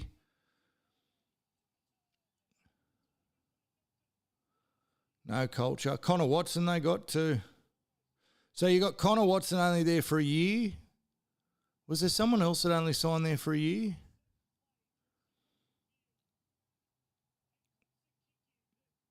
Just like this season. I'm going to say no. I'm going to say I don't think the Dragons can make the 8. I think they've changed in too much. There's too many moving parts. So I guess the good thing about the Knights is they'd had a core group there for quite a while, not playing well, underperforming, but they all knew each other. They all knew each other's game. The Dragons are going in. The Dragons may as well be the Bears, right? They've bought all these players and now they've got to get them all to play together. That's going to take time. They probably miss the jump. They probably don't go good from the start. They've probably got to adjust to each other's games. So if you look at it from a technical standpoint, maybe they struggle a bit there with cohesiveness. And then you've got someone like Connor Watson who's only there for a year. You've got Kaloa Matangi who's been paid way too much money. I did say it was going to be the worst game ever this week, Jim Jones. I did say we weren't in for a great game of football. I don't know, discuss, boys. So, Quiz, you don't think they can make the 8? Yeah, I threw that in there, Leary, to see if you were listening. Leary said Knights don't fall out of the 8. I tacked that on to the end of what I was saying just to see if you were paying attention. Oh, Eels are away. Give it to the Fox. Oh, Fox!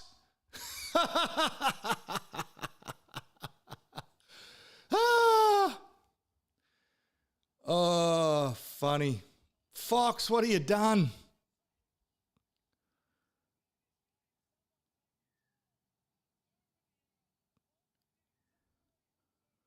Oh,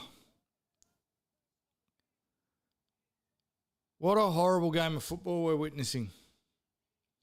Yeah, Leary. Oh, Dazza showed his head. Hello, Darren. Mr. 82, we'll call you. Still haven't paid Leary his money. That's disappointing. That's very disappointing. And you've cursed your team. Potsy can't see him in the 8. Jim Jones, the Knights will definitely stay in the top 8. Oh, I didn't think so. We'll talk about the Knights in a second, but I didn't think so leading into this weekend, but they showed enough yesterday to show that they can. I don't see the Dragons making it. Quist Brown makes some very good points. Daz, you've murdered the cows, mate. See, the universe is a wonderful thing. You get exactly what you deserve sometimes. Well, always. And you don't know where it's coming from. I always tell my team, right, that my team works bloody hard and some days it pays off and some days it doesn't. What I can guarantee them is it's always going to pay off. As long as you keep putting the effort in, the universe will reward you. You just don't know where that reward's going to come from. It might be they got to talk to a lot of people, a lot of cold calls. They might talk to 100 people one day and get nothing, but then the next day someone will walk in off the street to ask for them because that's the way the universe works. You don't pay a bet. The universe is going to find a way to fuck you. And if it can't go you personally, it'll go the ones you love. Dazza, it's gone. The universe, if it can't get you, it'll get the ones you love, and it's gone your cows, mate. The universe has said, you know what, time to teach Daz a lesson here. Dewey, I was about to say Dewey better score the winning try. Exactly right, Chris Brown. But what it is you don't get to choose where the results come from, Quisso. That's my point. And what's happened here is someone's messed with the natural flow of the universe. Someone's shook someone's hand and said, "Yep, we're on for a pineapple. Pineapple hasn't been delivered." The universe gave you a week. The universe let you beat the Broncos last week by not even without paying that bet. But then the universe said, "Daz, you've pushed it too far, mate," and put 82 points on yous. You're Cowboys. My God, pay the man or you're going to drop out of the 8. There's only one way to right that wrong. Someone should tell Todd Payton that it wasn't his fault. Someone should tell the Cowboys players it's not your fault, brother. Accountability for the players. Nah, it was Daz. Cursed him. Gone.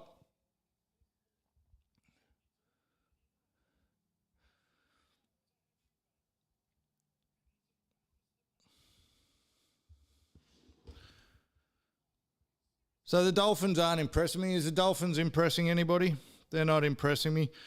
Dogs, 36, Grubs, 22.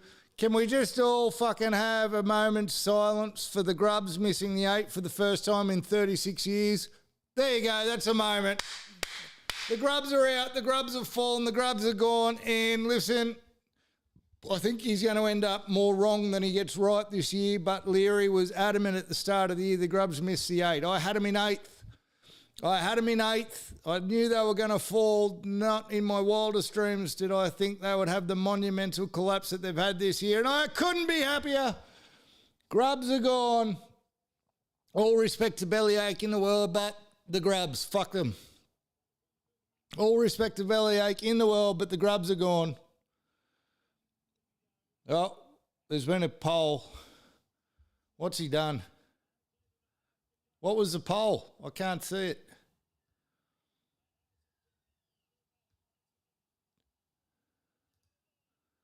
Do the Tigers make the comeback? 100% yes.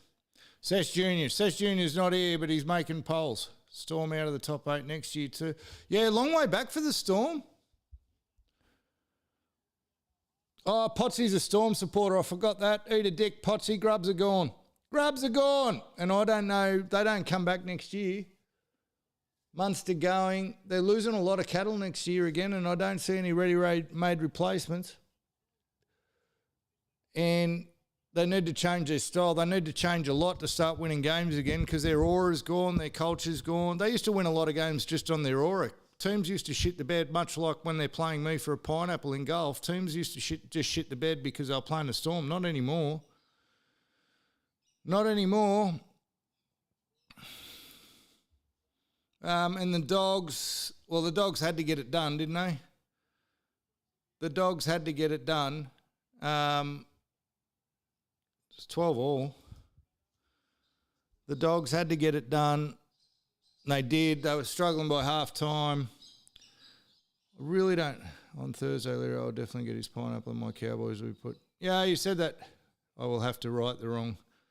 Yes, you will, Daz. Listen, thanks for owning it, mate, but please pay it. Don't go another week.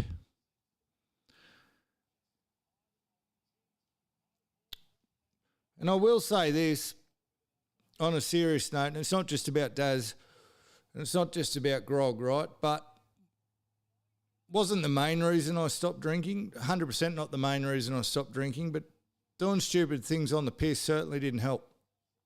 And if times are tough and if people are struggling, the worst thing you can do is get full of piss and then bet with money that you don't have. You know, $50 isn't a lot to some people and it's a whole heap to other people. We've got to be real careful with ourselves. We've got to look after ourselves. I mean that. I mean it. Darren, I've heard the shit for 2 weeks ago. Not interested. Trophy. The curse. The curse. Was 42, Titans 6. Jesus Christ. I tipped the Titans and I wasn't trying to be cheeky doing it. The Titans were on a run and the Wars weren't looking great. Jim Jones, you're Wars, mate. You're back in. You're back in it.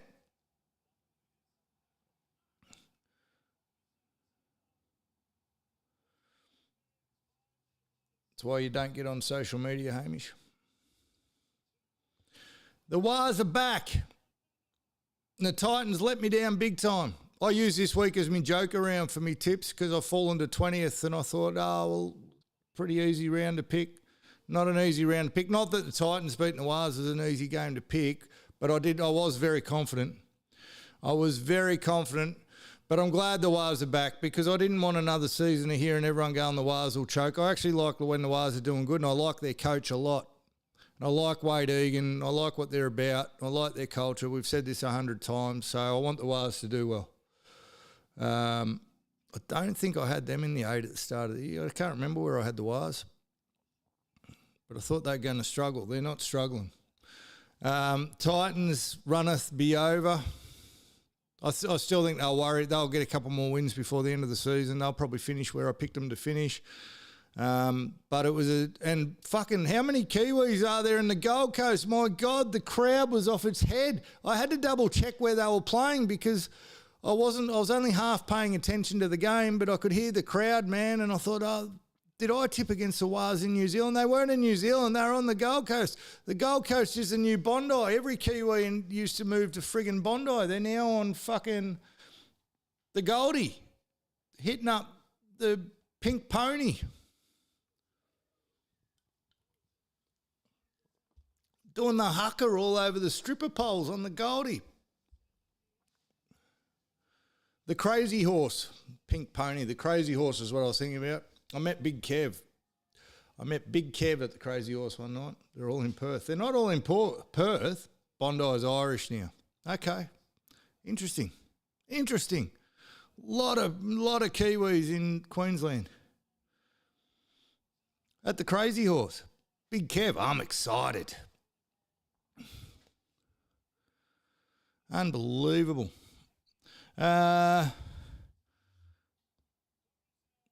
It'll depend how... they're bombing some tries. Can Bomber try these two Muppets of teams?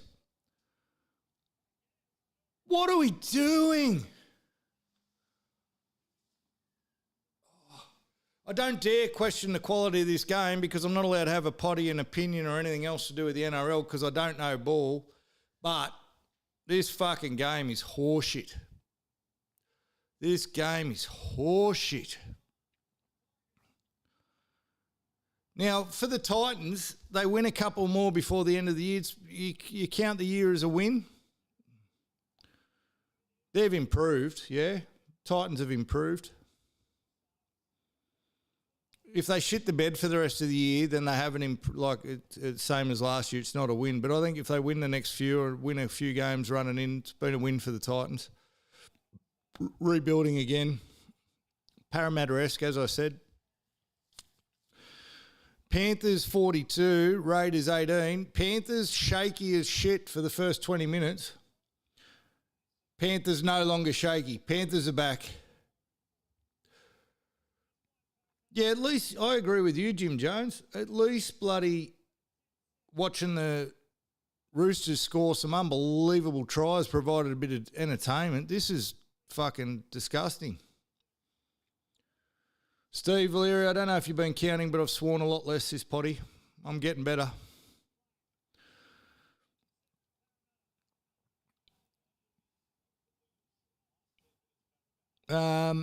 Panthers are back, baby. So they weren't back for the first 20 minutes. Still shaky, still clunky, not quite humming, and then it hummed. And who is it in here when we talk about Milky Jenkins for New South Wales just laughs their ass off? Are you convinced yet, Leary? I think it's you. I think it's you who hates Milky Jenkins. Are you convinced yet? The tries he scored in that game in the first half, I don't think I watched the second half. In the first half, the tries he was scoring, man, he is a good winger. He is a good footy player. No Nwanga Nitawase next year for New South Wales. Milky Jenkins, welcome to the New South Wales Blues. Congratulations. There was someone who was way off Milky. Might have been Daz. Was it Daz who was off Milky? What's going on? What's going on here?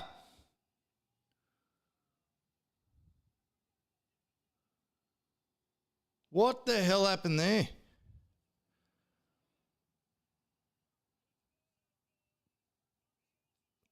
He's giving him no try.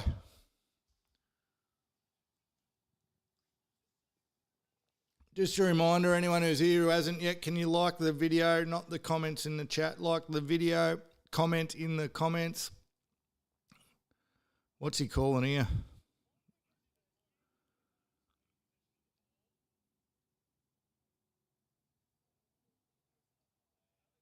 Knock on. That was never a try. Did you say the Knights wouldn't win another game this season? Yeah, I did. Blaze Talangi to PNG Reserves 2027. What did we bet about the Tigers not winning another game? That wasn't a pineapple, was it? That was jerky or something.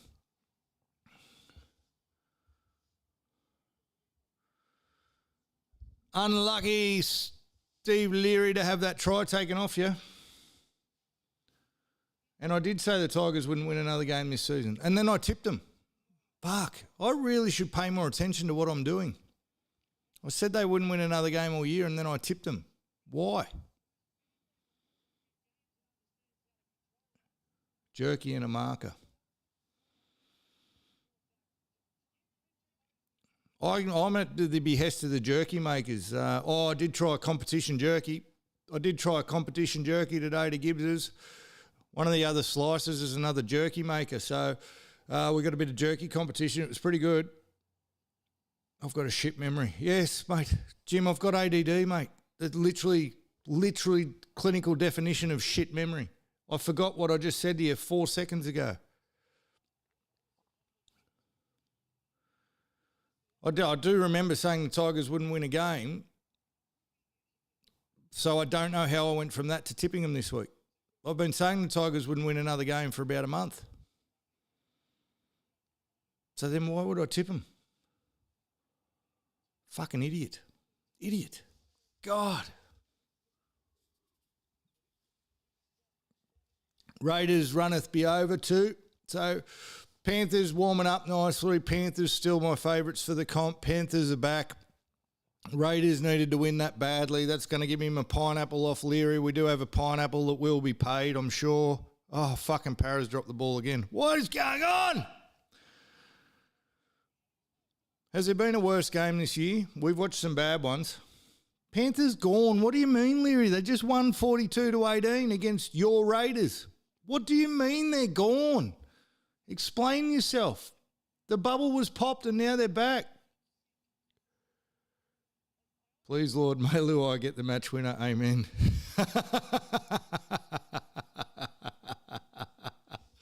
Oh, is that a shot at me, Quiz? Is that a shot at me? Fucking, what do you mean they're shaky as? They weren't shaky for 60 minutes yesterday, mate. I disagree fervently with you. What about Hamish? Is Hamish back? Hamish and his fervently in the comments. Don't use dictionary words on us in the comments on YouTube, Hamish. Fervently. He fervently disagreed with me. Raiders are gone. You want to pay me the pineapple now, Leary? How are the Raiders going to make the 8? Please explain. Knights 30, Broncos 6. Well done, Leary. Well done, Knights. They look bloody good. I didn't think they could do it with the injuries that they had. Feed the dog a bone, Masty Fest. Media. Oh, shit. Why did he kick that? Why did he kick that?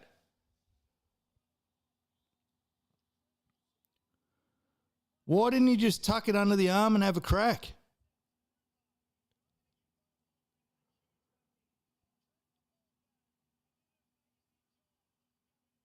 Why did he kick that?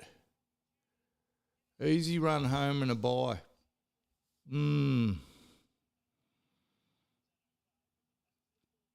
So here's what I should do before I make bets. Actually do some research on shit. but I couldn't be bothered. I don't know what their run home looks like. I think we looked at it. No, we looked at it last week. We did. See, I remember that, Jim Jones. We looked at their run home last week. Knights look really good. Steve Lear, I don't know where that performance come from. They look better than they've looked in 2 months.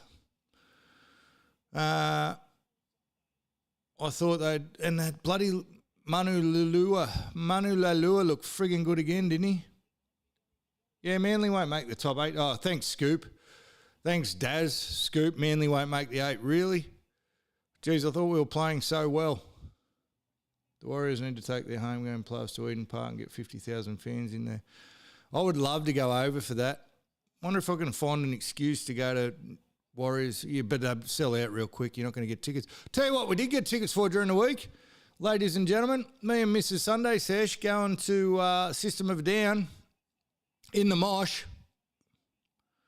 Standing room only. We are going to die. Do yourself a favour and Google or look up on Instagram some System of the Down clips and the shit that goes on there.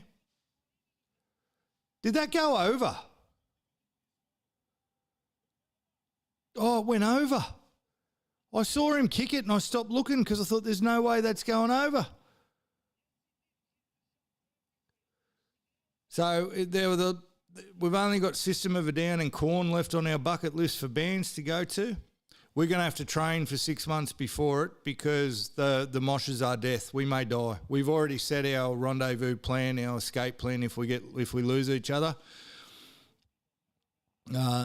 Last on the list is check the hospital. So get to the back, get to the exit. If you can't find each other, get back to the hotel room. If you can't find each other, check the hospital. That's the plan me and Mrs. Sunday Sesh got for System of a Down. But check out the moshes that they've been, the shit that's been going on lately. Check out the one in Brazil. Brazil, there was literally there was fire in the middle of the mosh. There was one in Warsaw that they did where there was about 18 circles. We're dead. Broncos are gone. I think the Broncos will have 50 put on them the next few weeks. That's going to be a very, very, very big fall now. They're toast. I was worried about Sandon Smith. I think I said that last week. See, Jim, I do remember something. I was worried about Sandon Smith's game awareness and how he going in the big moments. He played all right. He didn't play brilliant, but he played all right. Fletcher Sharp. If Fletcher Sharp isn't in a New South Wales jersey next year. Oh, ladies and gentlemen, it was made official during the week. It was made official during the week. We're free. We're free, New South Wales. We're free. It was made official that Laurie Daly won't be coaching New South Wales next year. Oh, praise the Lord. Praise the Lord. Praise Allah. Praise Muhammad. Praise Vishnu. Praise the Mormon bloke. Praise Fatboy Slim. I want to praise you like I should. Praise them all. Laurie Daly no more. Oh, thank God that's over. Thanks the Lord, baby Jesus. Thank Donald Trump. Oh, thank you, Pauline Hanson. Now, who's going to coach the Blues? Ivan. Who's going to coach the Blues? Madge can have his job back. Madge, we'll have you. We'll have you, baby. We won't give you any of the shit that those Broncos have been giving you. We'll take you, bud. Come on. Come and have a cuddle. Netanyahu. Thank you, Netanyahu. Thank you, Bibi. Thank you, the head of FIFA. Thank you, the Olympic Committee. Thank you, Peter V'landys. John's brothers. Bring back Madge. You worry about people vaping in the gym. What carnage do you reckon would happen if Matty and Andrew Johns were coaching the Blues? What absolute carnage would happen if they were coaching the Blues? That would be the loosest. I would give them Steve Leary's house to be a fly on the wall on the fucking camp run by Matthew and Andrew Johns. Tigers don't win another game for the rest of the year. Just saying. Just saying.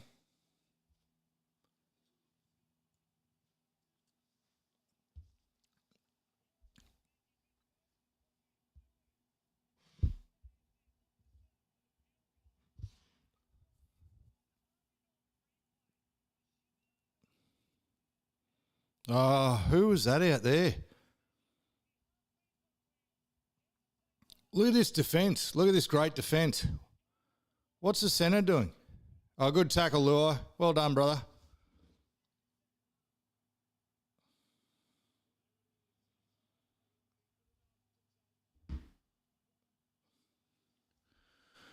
Oh. Fraud's 32. Oh, Mitchell. Calm down, Mitchell.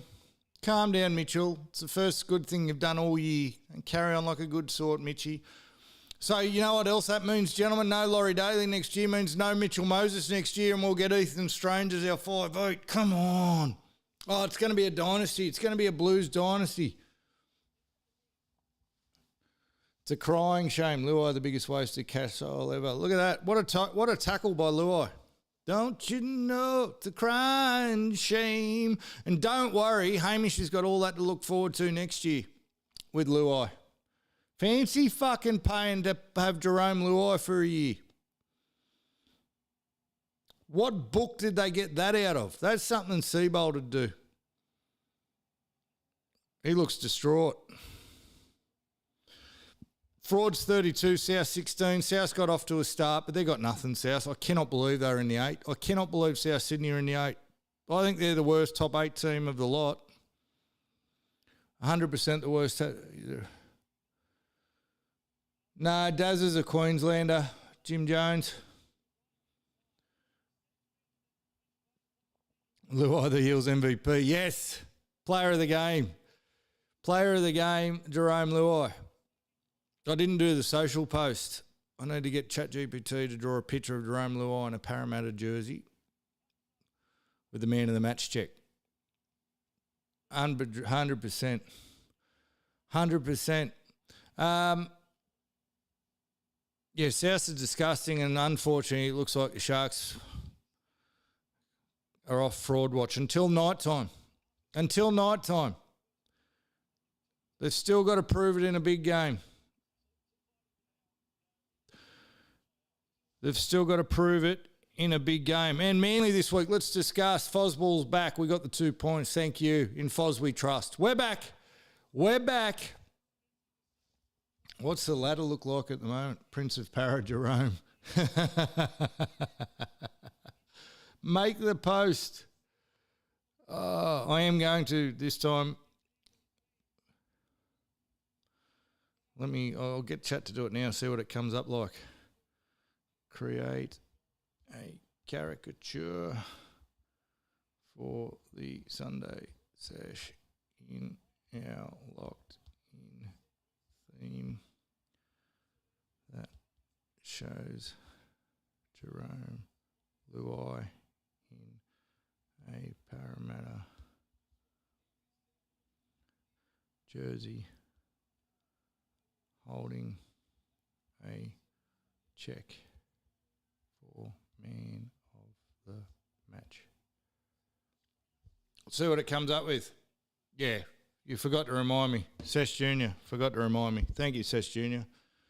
We're going to see what it comes up with and see if it remembers, because I haven't done a sharp work for a while. Oh, I just rubbed something in my eye. I think I just rubbed chili in my eye. Oh. Did just rub chili in my eye off the jerky. Oh, that can't be good. That can't be good. I'm crying, people. Jesus.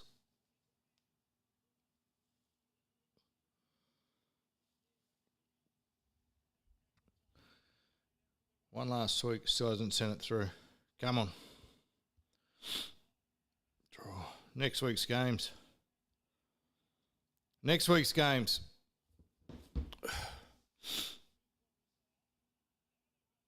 Minute 20 to go.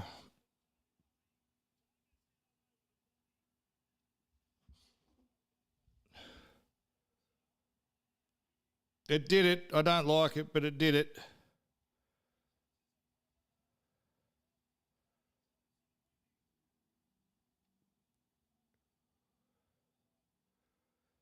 It did it.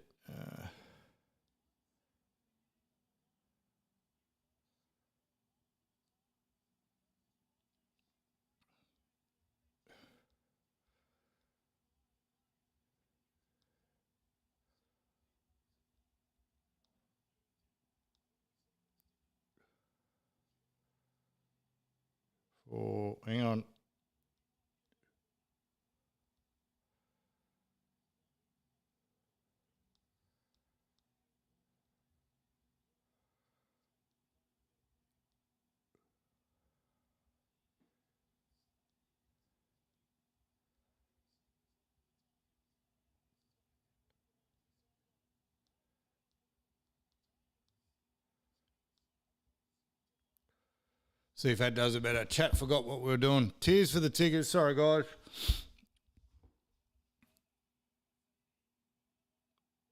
Tigers won't win another game this year. I think I said it here, Jim Jones. Time runs out. Worst game of the year so far. It was a horrible game of football.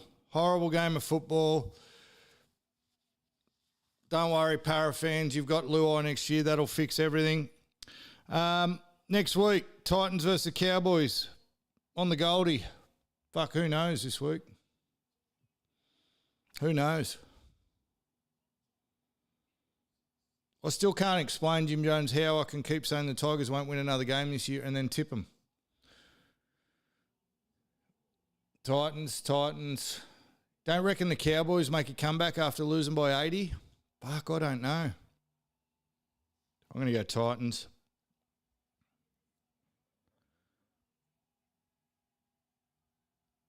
No, it's forgotten all the rules. I'm going to have to go back to find the sharp work rules. The pictures there. Wow, cows.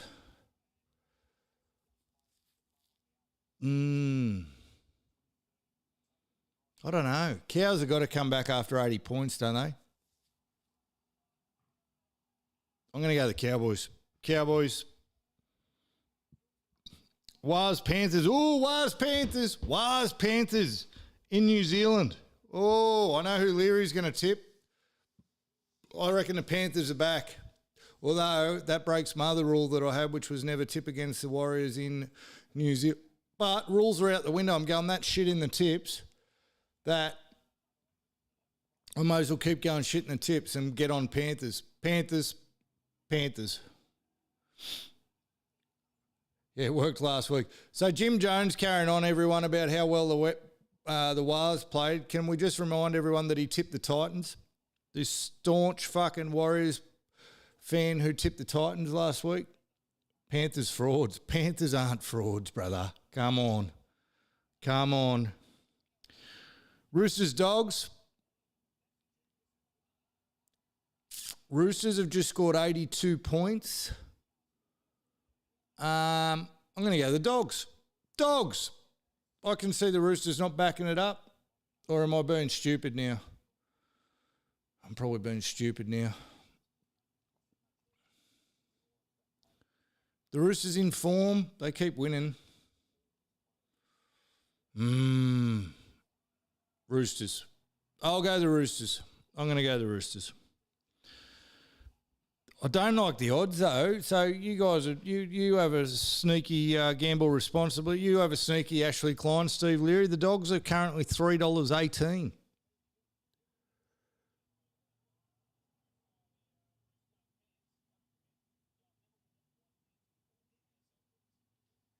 The Dogs are $3.18. That's good odds because I don't think it's as clear cut as that. Oh, Grubbs, Fosball. Can Fosball make the 8? I don't think they can, but like mathematically, can they? They're playing in Perth. Manly versus Storm in Perth. Oh, yeah, Daz. Good on you, Daz. Go and blame an 82-point drubbing on a ref, Daz. Come on, man. And you go on the Grubs. Wow. Daz has lost the plot. Daz has 100% lost the plot. Dolphins, Broncos. Dolphins, Broncos. I'm going the Dolphins. I think the wheels have the wheels had already fallen off the Broncos, but whatever's left to fall off is going to fall off next week against. I think the Dolphins will put 100 on them. Dolphins might win by 117, I think. And Madge will walk out. Madge will resign. There you go. There's a tip for you. Dolphins by 117. Madge to resign after the game. South Eels. South will beat the shit team. Fuck, I can't believe South are in the top 8. I can't believe it. Rabbits. Anyone going to go the Eels?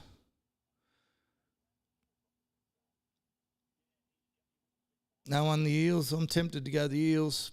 But don't like the Rabbits. Rabbits will win that. Raiders Knights. Go on the Knights. It's in Canberra, but the milk get it done. Not the milk. The milk bugger it up. Knights. South, Knights, Raiders. Who's going to Raiders? Daz. Daz is going all the antis. Daz, you're either going to be a genius or you're going to have zero. What do you reckon, Quisso? The milk and the Knights? I think the milk, like they had 2 weeks of form. Dragons, Sharks. Jim Jones has gone off before acceptances, but the frauds. Sharks are going to... Can the Sharks win the minor premiership?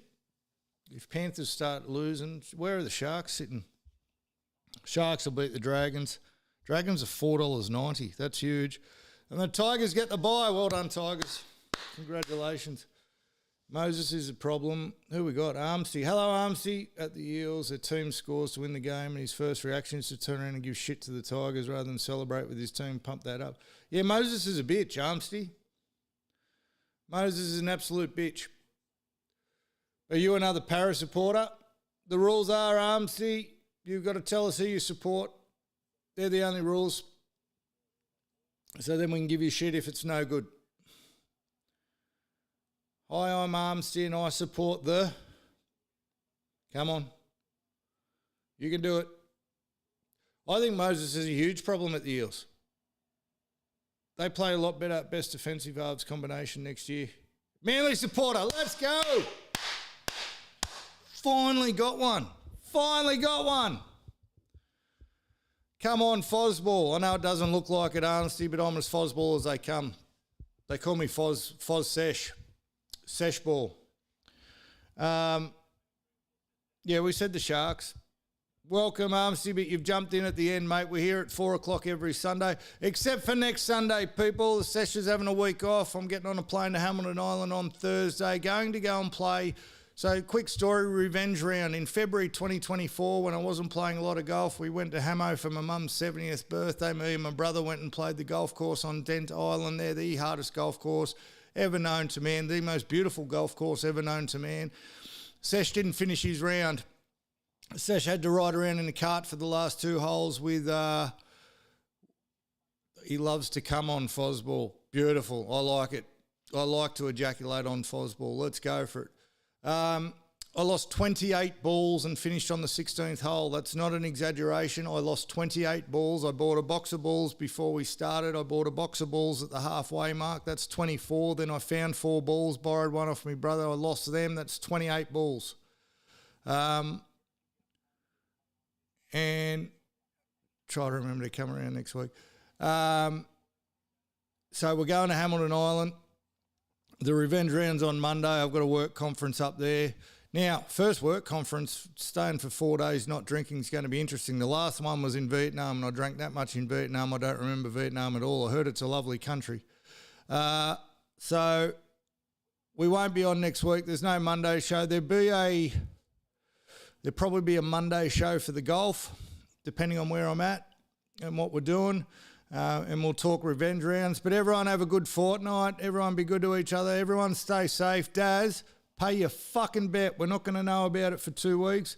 Pay your bet. Leary, let me know if he's done it. We've got to right the wrongs of the universe, Daz. We've got to get the cows back on track. You'll feel much better about yourself if you just pay them in. Trust me. Maybe do a payment plan. 50 cents a week for the next 100 weeks. That works, doesn't it? Thanks, Jim Jones. Always here, guys. If you need a chat, reach out to the socials. Like and comment on the show if you haven't already. Make sure you subscribe. Sunday Sesh out. Have a great week. Peace.